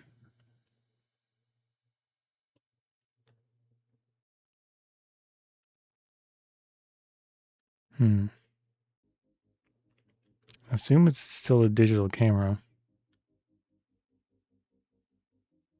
The shape is interesting. Question is, will it let you save the digital files? Instant, yeah. Sort of instant.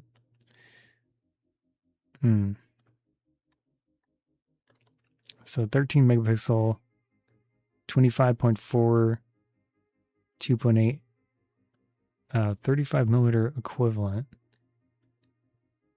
Huh. Yeah.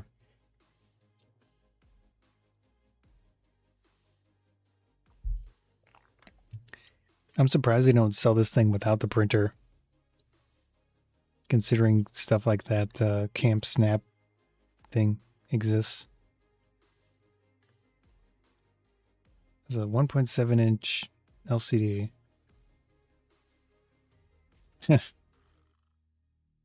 Cartridge cost? Good question. I don't see it on here.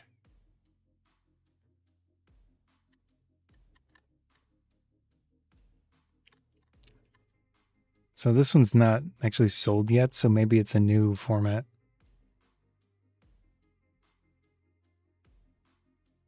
Instax Mini Evo. Yeah, very similar. Yeah.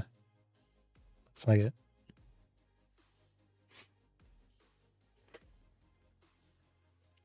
Yeah, I don't see the price of the prints. So it uses 4-pass 3x3 photo paper cartridges. We can do a search on this and see if they exist.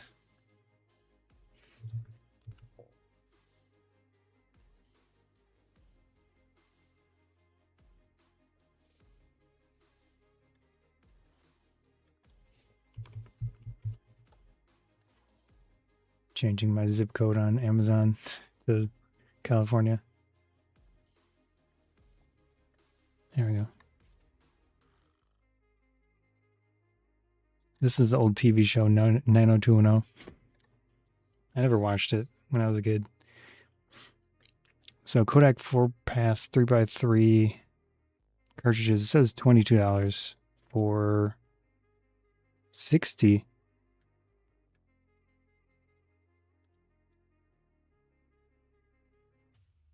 I mean, that's a lot cheaper than the Polaroids and such, I think.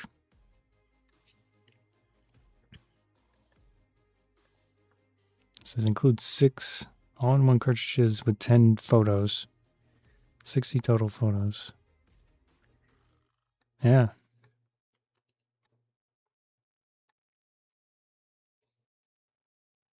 Assuming this is the general price, that seems pretty decent. Less than $1, way less than $1 per.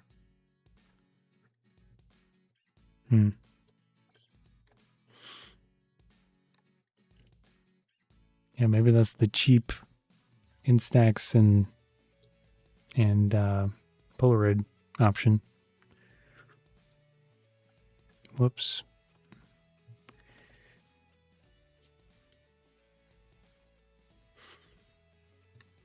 So there's like a compressed one, and then there's a bigger one.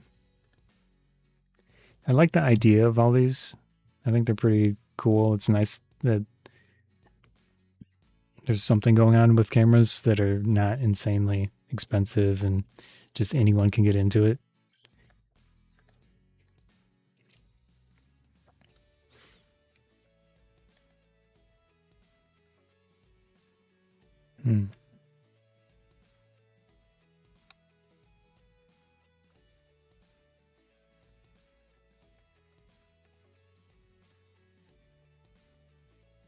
It's quite a bit larger. It's cheaper. What is that thing?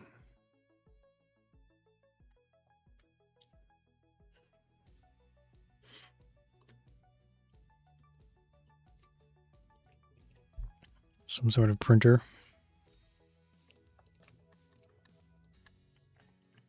Minolta.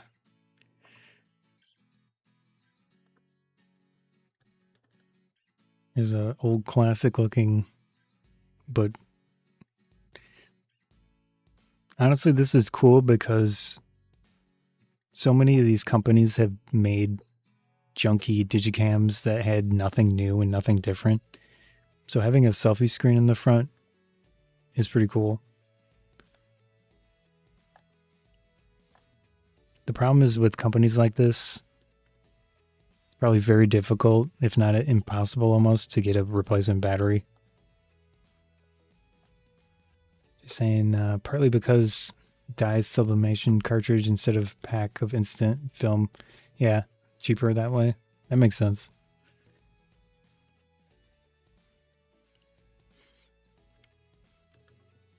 So, I mean, if you could get replacement batteries for this thing, might be a fun camera for someone. F3.1 to 6.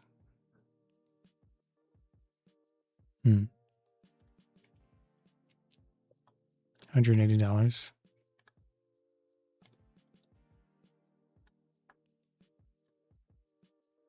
Yeah, no battery.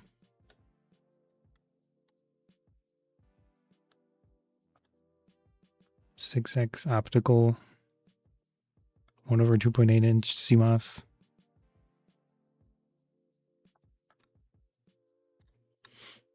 I wouldn't mind trying this one out.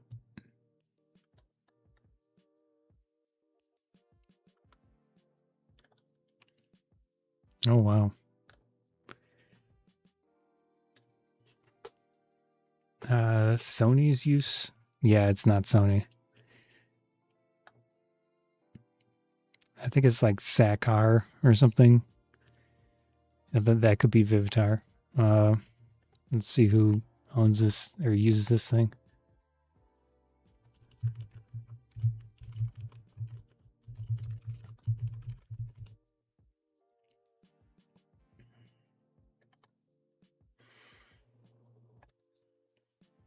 Let's see if it's on here.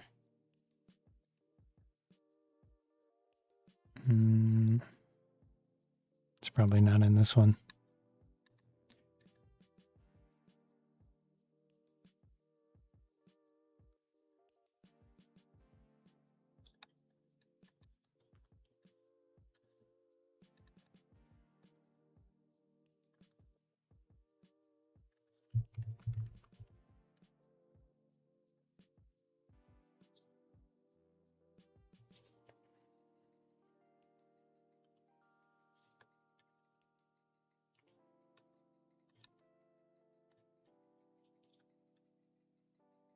Oh, JMM Lee.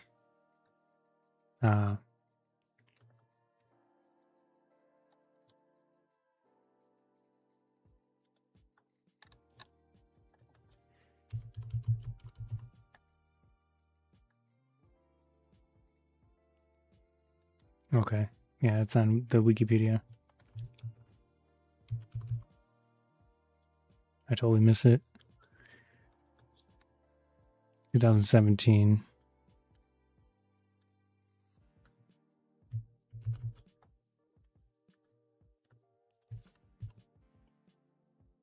See, they have a website. No, their website's a security risk.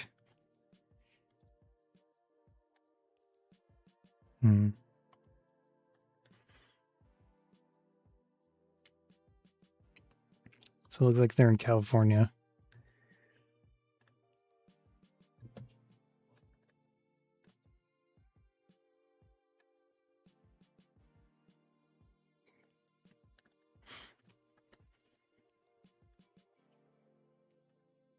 So this has a flip forward screen. That's kind of cool. 72 megapixel.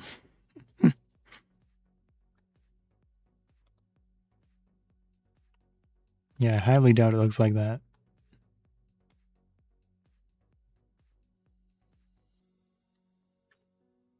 Hmm.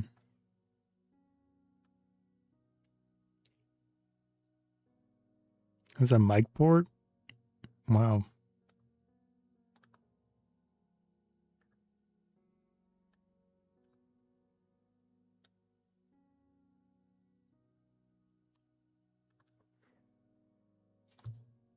Hmm.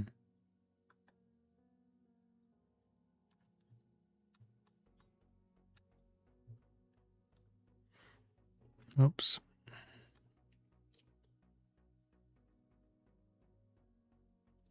Z6 III with no wireless. What?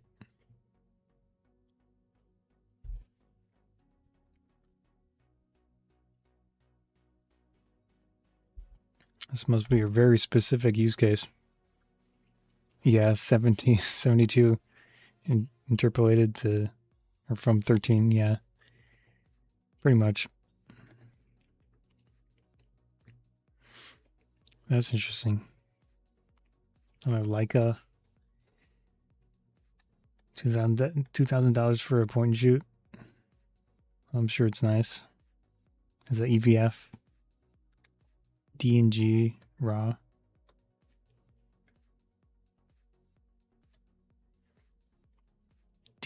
DIJIE. Point and shoot. MAV.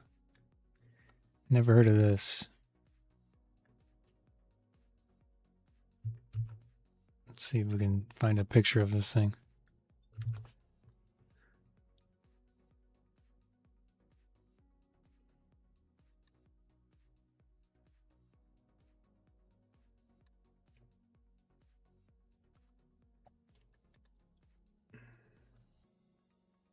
I assume this is it.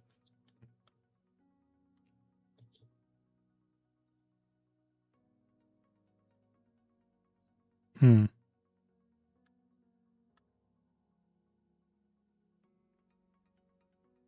Open the app.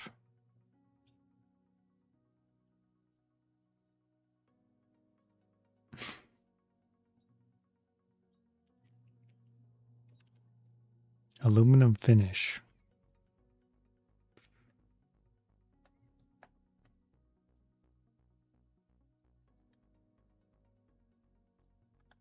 Okay.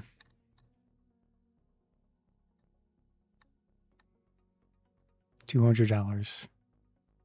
That's on sale. Anyways.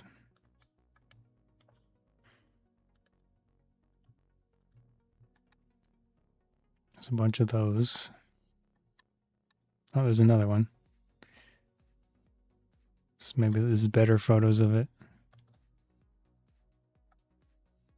Hmm.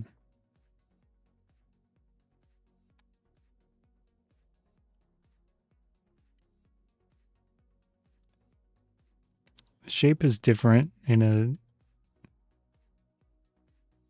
like not bad way.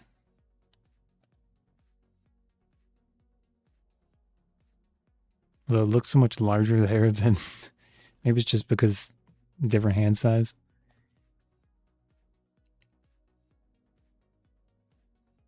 Yeah, how small are their hands here? Huh.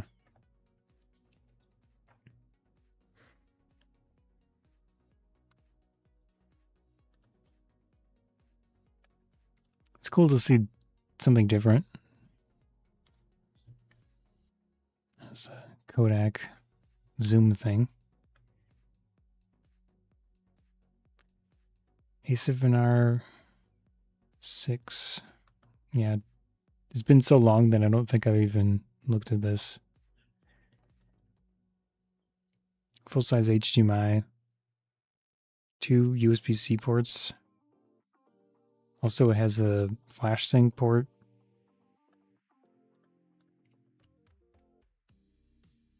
Is it double UHS too? Hmm. And that compact flash express stuff.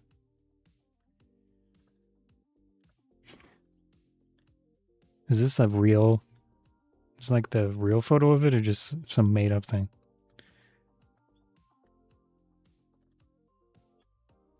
Hmm.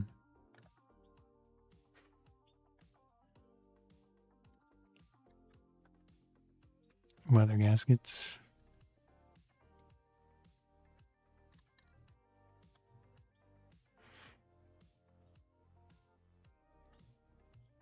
Yeah, it looks like any other recent Sony for the most part. Let's look at the specs real quick. 66.8 megapixel full frame. Obviously has stabilization in it.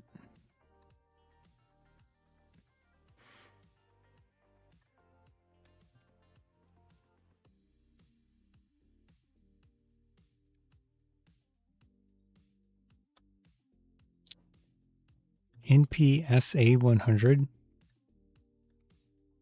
This is a different battery.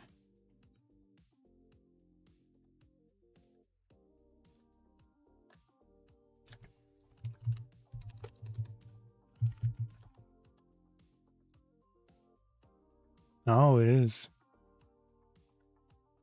I'm surprised.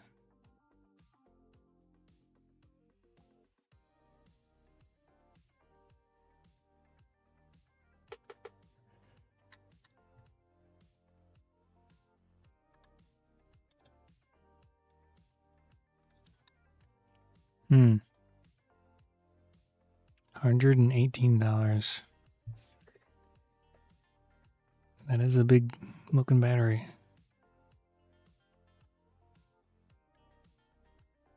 Huh. 2,670 milliamp hour.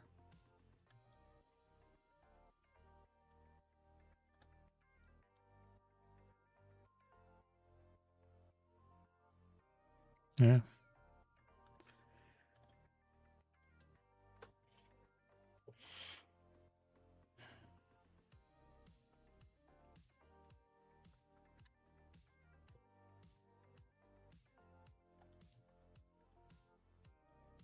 Basically the ideal memory card slot configuration, in my opinion.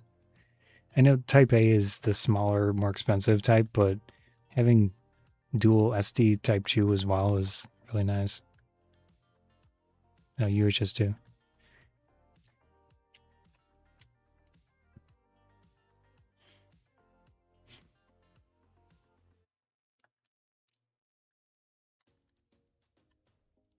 Very nice camera, but also very expensive.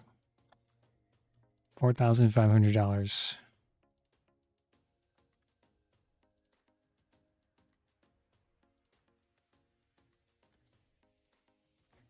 Yeah, the video focused Canon.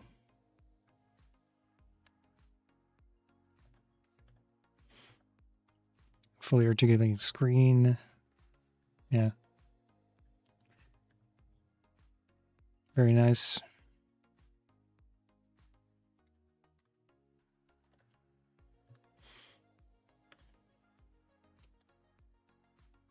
Looks good.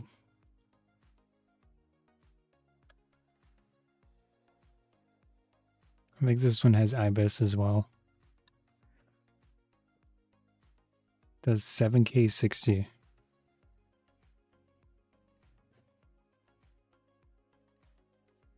It's probably a crop though. This is 7K 30 open gate. Oh. Yeah, maybe it's not a crop. Hmm.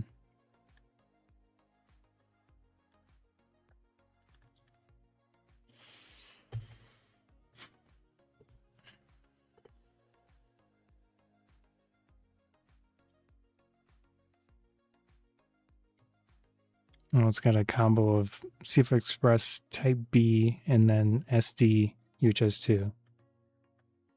It's better than one, but the Sony one, in my opinion, is more versatile.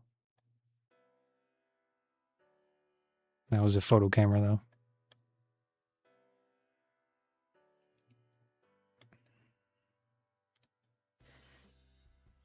Looks good. Next. Oh, stop motion animation firmware. The L10. I think this is Micro Four Thirds. So even though it's Micro Four Thirds, apparently it's about the same size, if not larger than the, what was the S9 or whatever it's called, the full frame one. Which, yeah, it does have a viewfinder.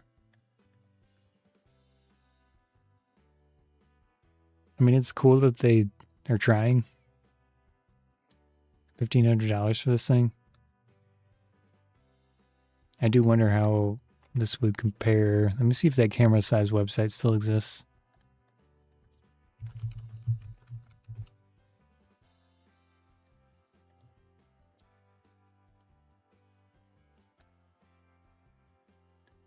So this is the Lumix L10. Pana. Yeah, I don't. It doesn't look like they have this in there. Oh, here it is. And then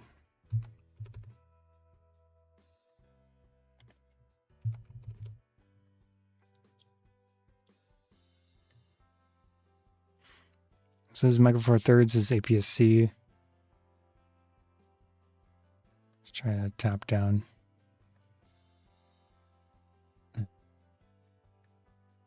What's the lens? Okay, it's a zoom lens.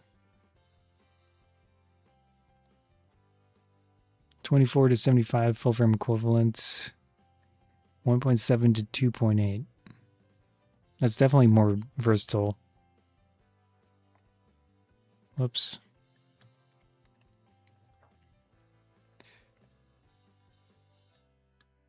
Oh, let's put this in here. Yeah, it's a fair amount larger, but you get a much more versatile lens on there. I would probably prefer this. I had the X100F for a fair amount of time. This is a nice camera. It was a fun camera. But I ended up I couldn't justify keeping it.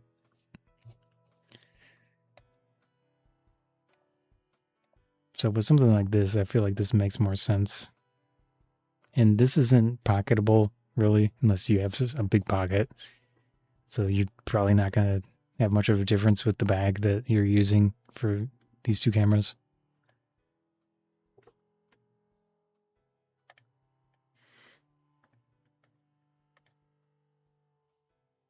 Yeah, I would prefer this one.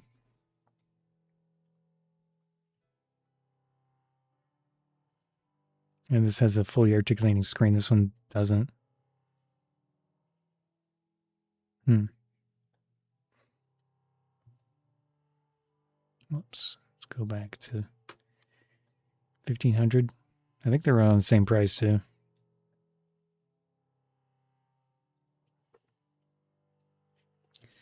The G9 II.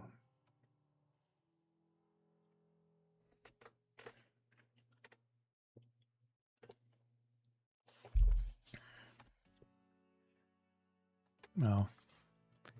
So you're saying PC specs? Sorry, I just saw your comment. I don't know what the computer I'm using.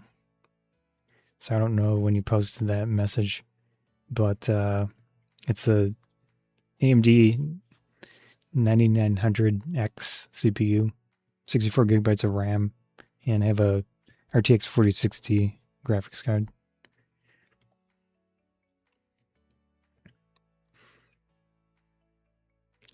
Cargo pants pockets. I don't know. I don't think the X100 was small enough to fit in my cargo pants. I always wear cargo pants, specifically Wrangler ones usually. And the camera was too big. Well, maybe I take that back. Maybe, I think I might even have footage of that. Let me see.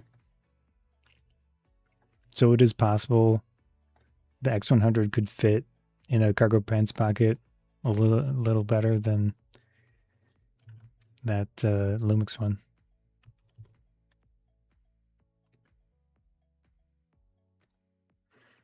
Let me see if I can find my old review here. Here it is.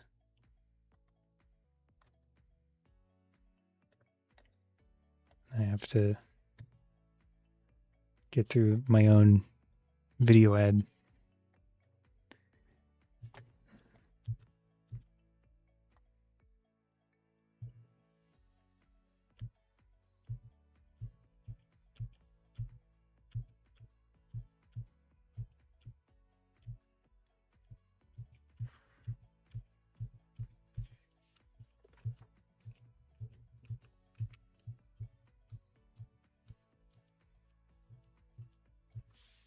Yeah, this video needs those section markers.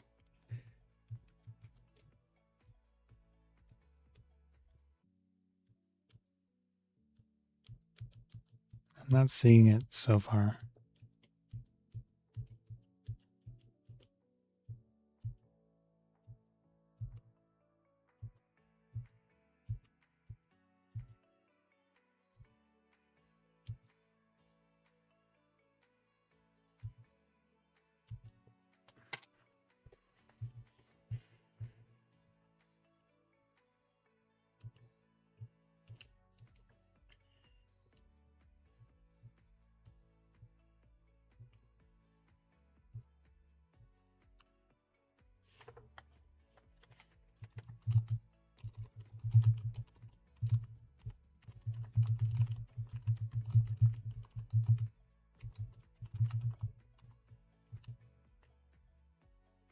Oops.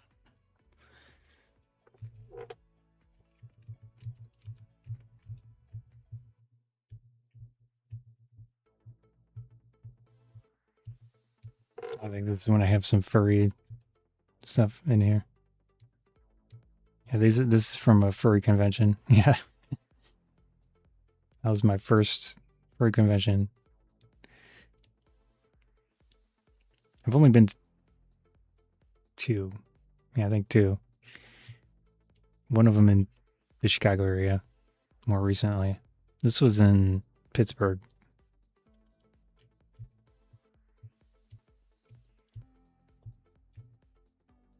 This is my friend. He wanted someone to go with him. So I was like, sure, I'll check it out. It was interesting. Yeah, I'm not seeing the cargo pants. I thought I might have had a clip of me putting the camera in a cargo pants pocket, but I don't see it. There's a Renaissance fair. One of my friends.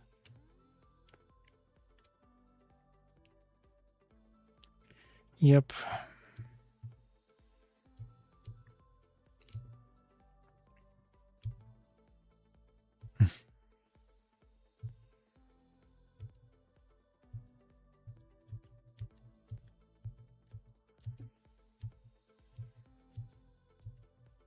Nope. I'm not sure. At the very least, the X100 would more likely be able to fit in a large pocket than the other one. My first Instax. Or my first Insta Lux.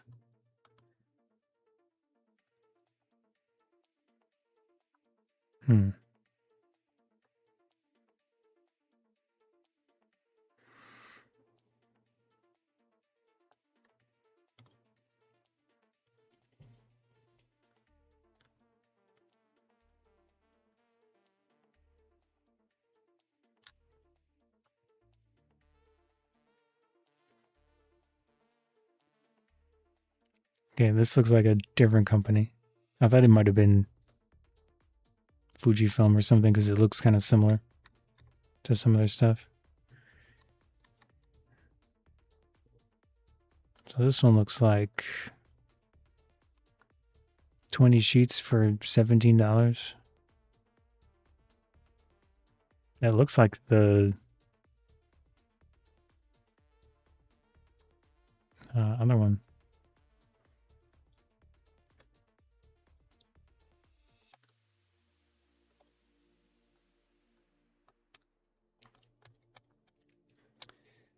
Let's see what else we got. That is way too overpriced. Nah.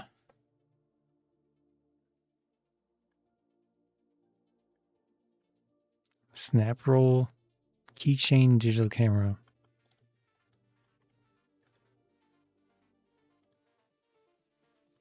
Huh?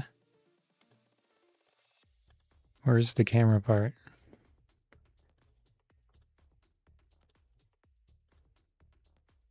It's probably on the end. That's my guess. Interesting idea. It's kind of cool. That'd be a nice little display piece or something. $45.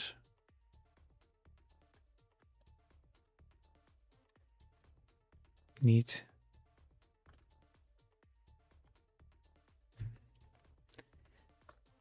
Scara Liger.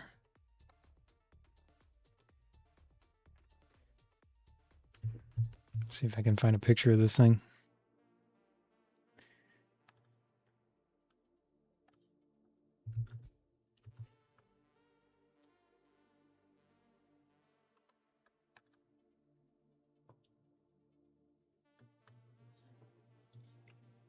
Oh, what's this on the top? Hot shoe camera. Digital twin to film.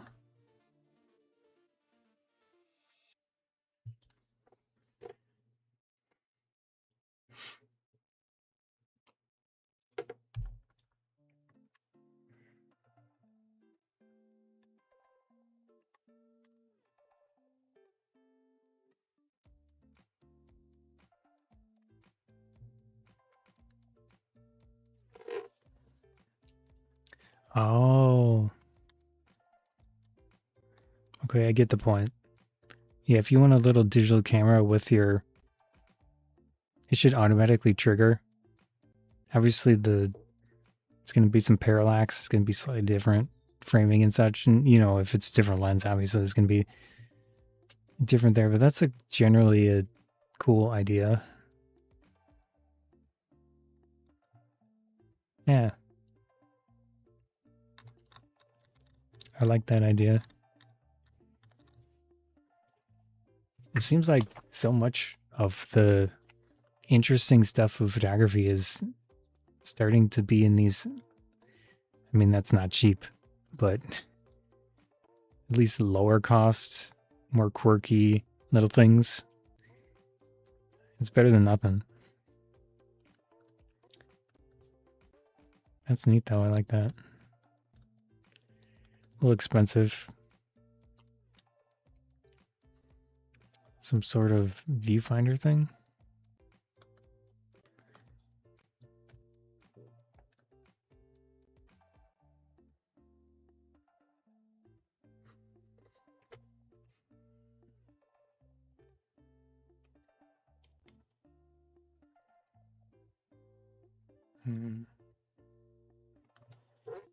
What is this? It says digital camera. 1.3 megapixel.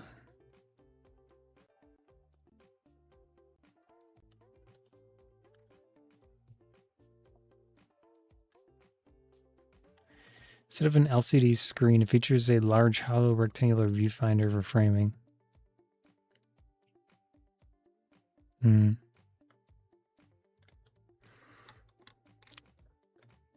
Yeah. It's like unnecessarily large, though. And where exactly is the... I assume the camera's up top on the other side. Let's see if I can find a better picture of this thing.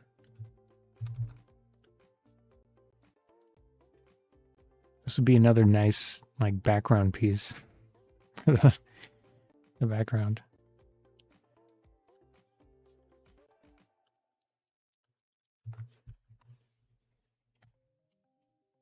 They have a website.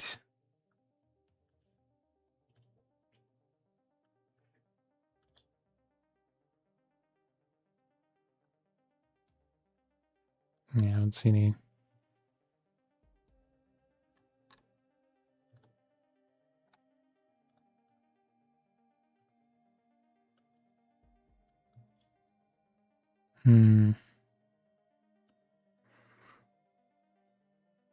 Yeah, clearly their finger is over the bottom portion, so it must.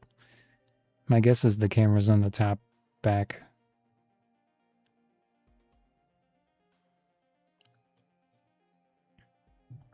Oh, oh. Yeah. Oh no. Uh-uh.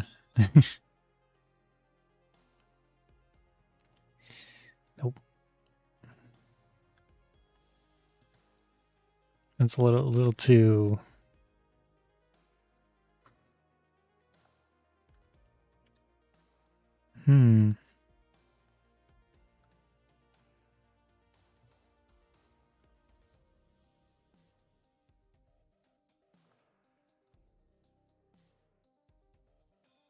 F2.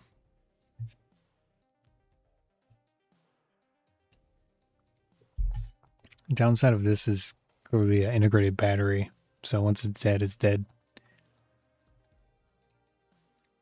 Most likely. Unless you can somehow open it. Looks kind of cool though.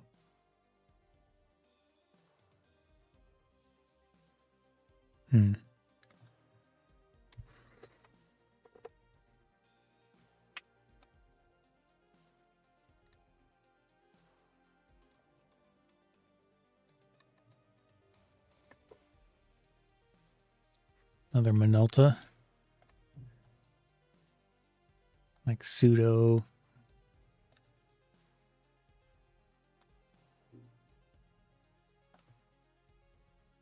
It's supposed to look like a A6000.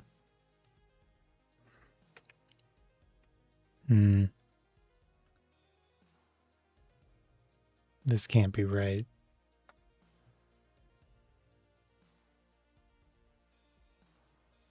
Well.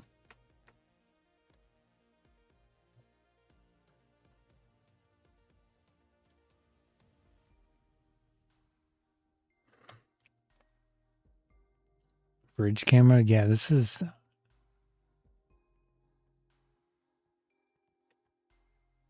That lens seems way too big.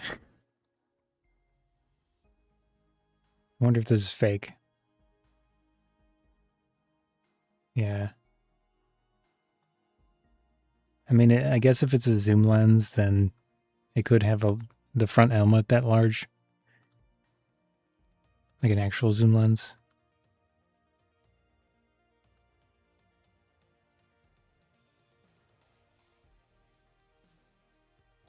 Let me see if I can find another picture of this thing.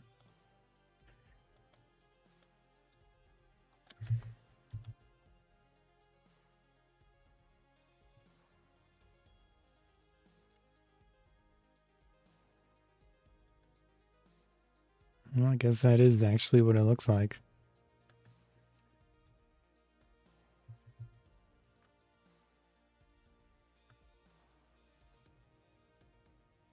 Even though they're putting fake lens flares on the front of it.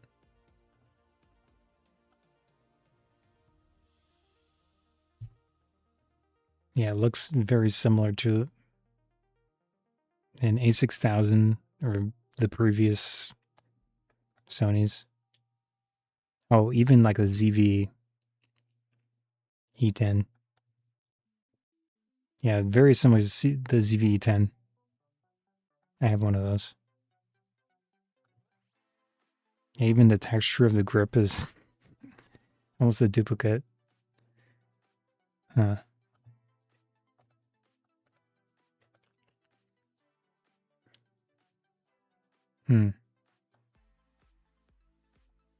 What's the sensor size?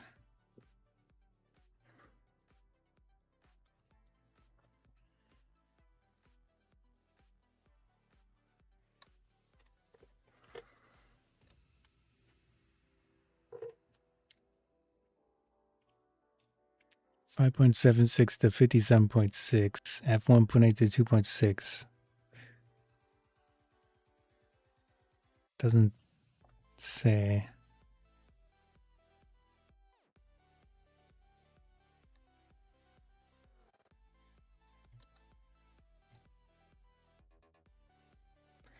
I don't know.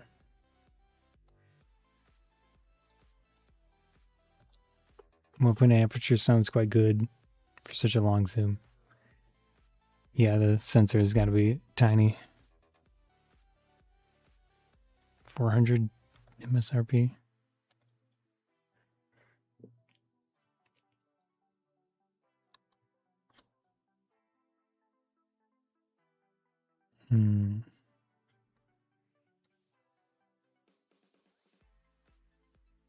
See if they have actual specifications in here somewhere.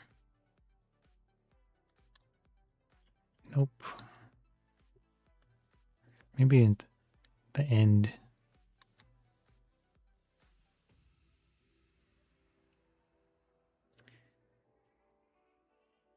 $41 to $415 equivalent. So the widest it gets is 41.5 millimeter equivalent field of view. That's pretty terrible. That is so odd. Yeah, it's got to be a very, very small sensor.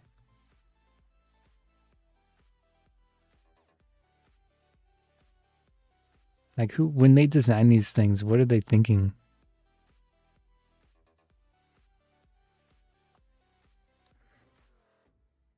There's Jim Lee Properties LLC. Oh, Elite Brands. Oh, yeah.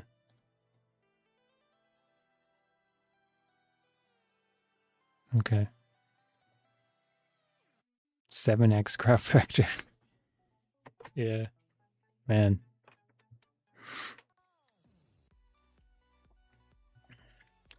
Well, I'm going to use the restroom real quick. You can watch this visualization of this YouTube audio library music. Sorry. I'll be back.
Anyways.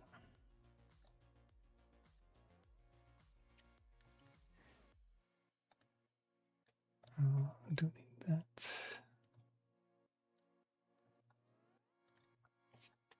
Yeah, kind of odd.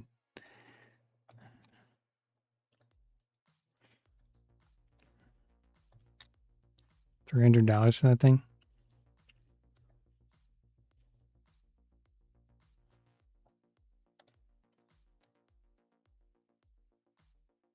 Here's another one. It's probably the same camera inside.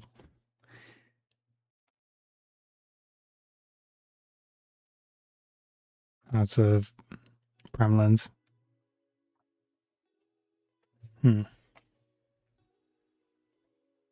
Is that an actual hot shoe?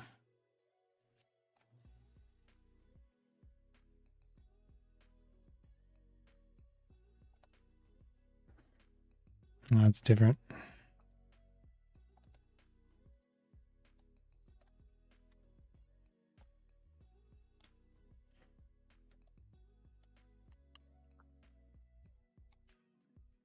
How much is it? $180.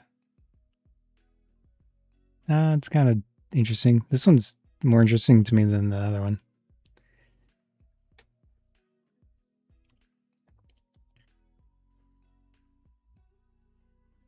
Another one. So many odd.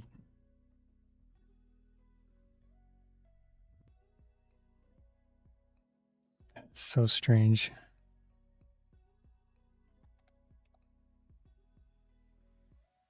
Look at that.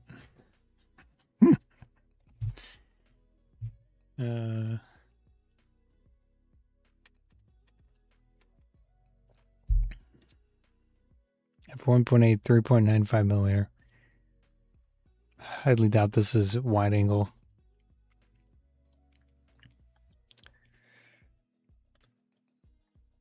Another one. Okay, I'm done looking at these.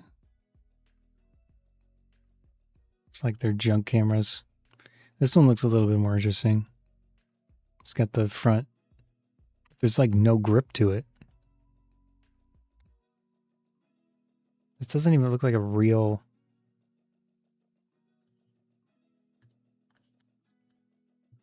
I wonder if it's just a render.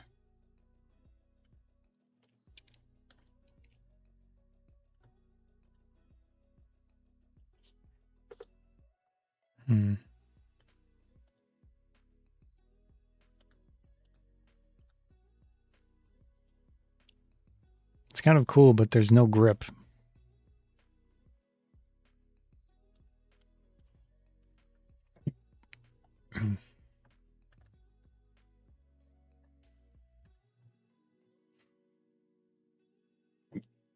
Works as a webcam through USB-C.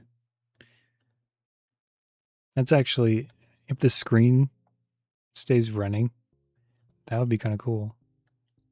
But who knows what the focal length equivalent field of view would be. You know, like how wide it is. Yeah. And so many weird Minolta cameras.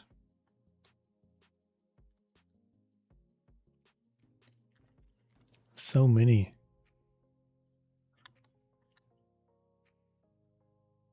Create with a K. $50.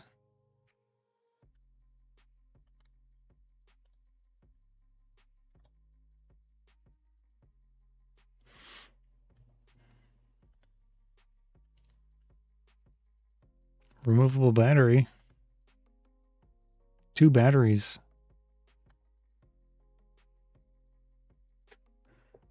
700 milliamp hour. I think I would prefer this over the Minolta stuff. It's $50.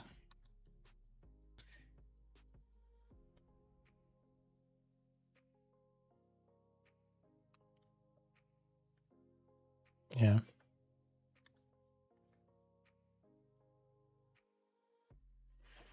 We've got the Panasonic ZS300. Is this like an old camera that they slightly refurbished, like slightly adjusted.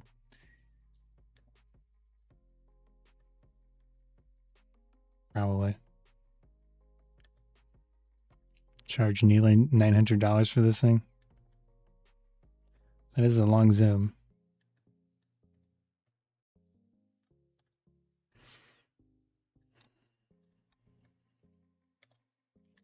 Yeah, I think this is the one that they removed the EVF from. Yeah. This might have been the one where the previous, like the original model had a EVF.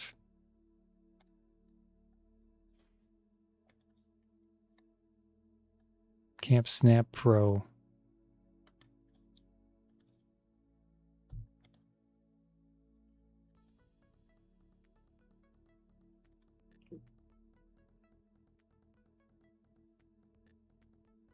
Oh wow, it has actual flash. Okay, this is...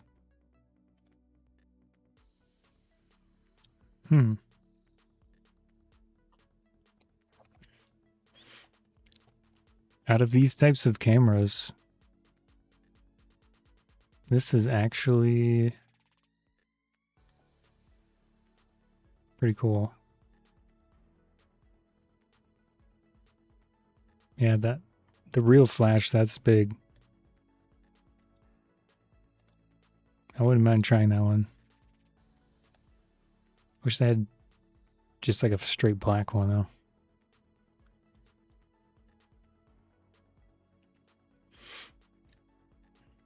If anyone knows the Camp Snap company, have them email me. Panasonic Lumix S1 2E.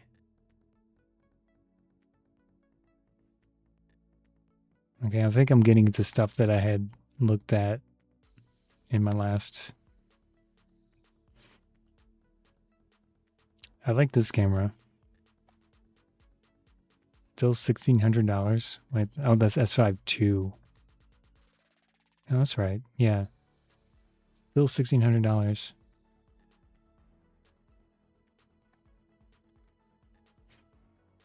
Then the X version, which has got a little bit more video functionality. This would be a good starter for anyone that's interested in L-mount. I mean, not specifically the video one, but the standard one. Yeah.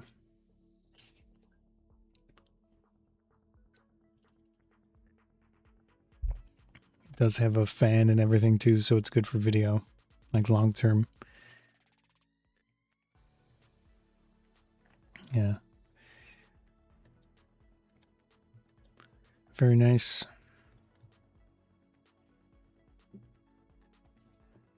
GH7.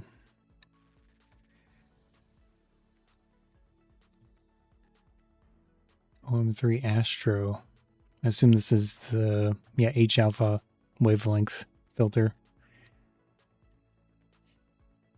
Higher cut passes along the H alpha.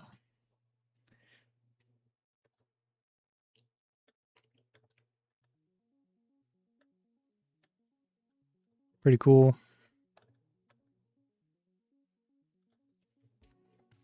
$2,500 for that.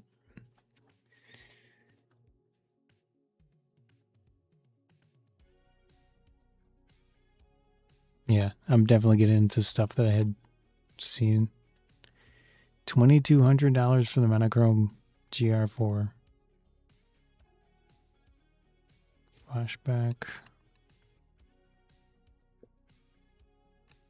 Sounds cool. Yeah, anyways.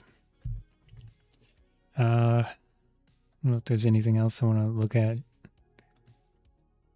Whoops. Sorry, DP review.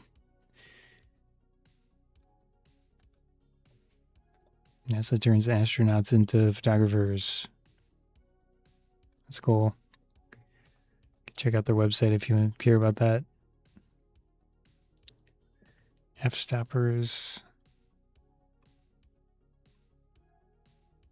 It's nice that they're still posting. I haven't seen any of their YouTube videos in a long time. Game Boy printer. People are still doing stuff with this.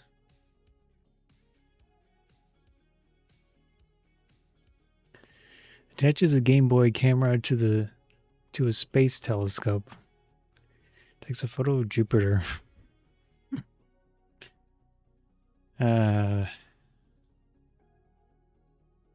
It's one of those situations of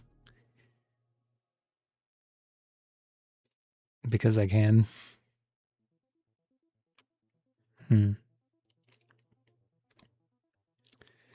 Yep.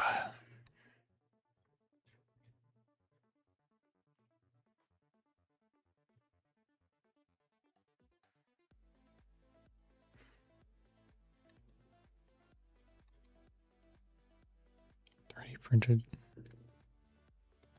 That's nice. Anyways, unless anyone has any camera talk or anything you want to talk about, I think I'm probably done here for today.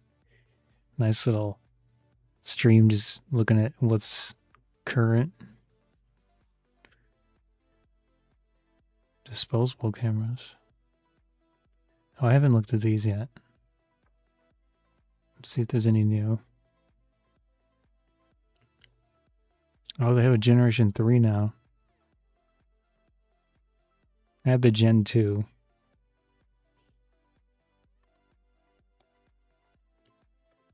I wonder if I could get Polaroid to send me one of these.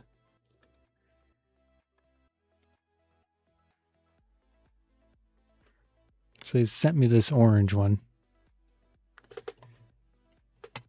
Here. After I bought this thing discounted, the Gen 2 Go, and made a video on it. So, who knows, but I don't know what's different. It does look different.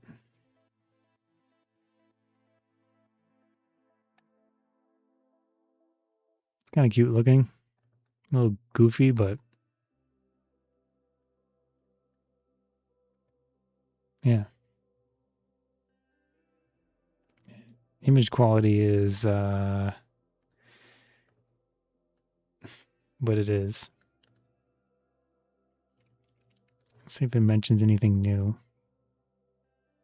Upgraded lens.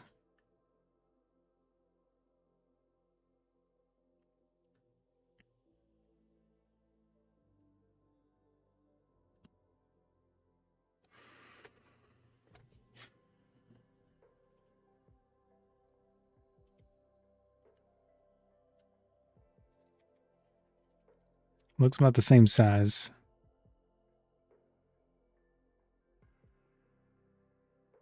Because this is the orange one they have. Yeah.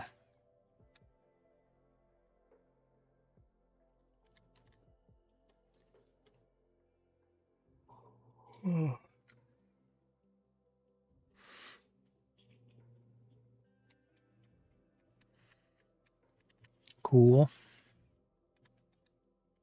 So I got like a teal, purple, black, white, standard with film.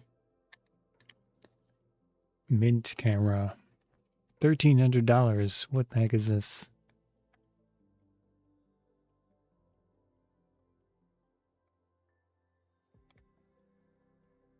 SX70.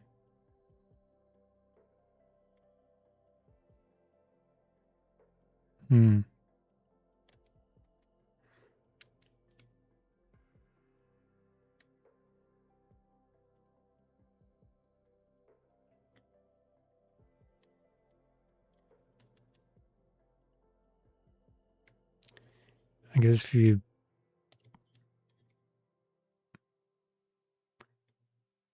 yeah. For people that really like Polaroid, they want kind of high quality. I assume the optics in this thing are good.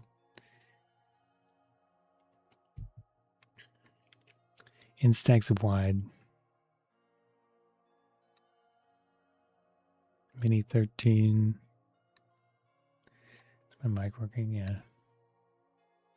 Yeah, there's a Gen 3 now. That's the orange one that I have.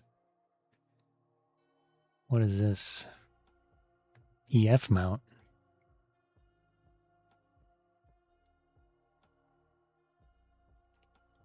Actually, I would prefer this to whatever that gangly looking thing was. I mean, it looked like a... Where was it? Yeah, this looks like one of the classic... Probably the SX70, I would assume. I'm not super familiar, but it's got some like add-ons to it. This might even be just like a refurbished original one. Who knows? But I think I would prefer something like this. I mean, that's not cheap either. But you could put EF mount, or yeah, EF glass on here. That's kind of cool.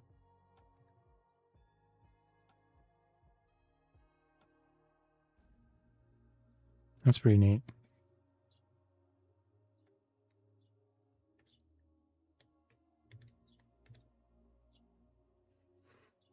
And it uses Instax Square. It's aluminum. Yeah, if you really, really like instant photography, this probably would be a fun one to try.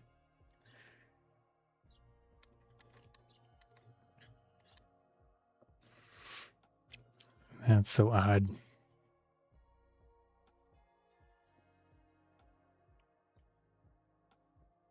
Lomography.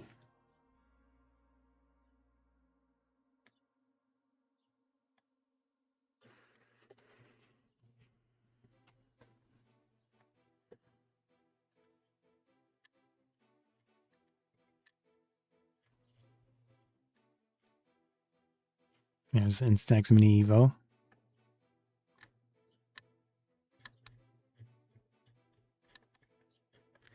Well, I think that's it. That's a good little look at what's available currently. I'd say there's a fair amount of interesting third-party lenses that are not insanely expensive, which would be fun for people to look into on various mounts, most likely Sony. I saw a bunch of Z-mount stuff, surprisingly. L mount. So, yeah, if you're into experimenting with different lenses, trying the third-party stuff, the cheaper stuff makes sense to me, just to try it out. But, yeah, that, all the instant cameras and like the cheap digital cameras, the Camp Snap stuff with the actual flash, Xenon flash, like a traditional flash was cool. Things like that. So I'd say that photography is still going, but it's in different forms now. The ILCs and everything are getting so expensive, or seem so expensive to me. But it is nice that there's other alternatives to just enjoy the hobby rather than try to get the perfect image quality and all that. Yeah. Anyways, I'm going to head out of my YouTube stream here. Hopefully you enjoyed it. Peace.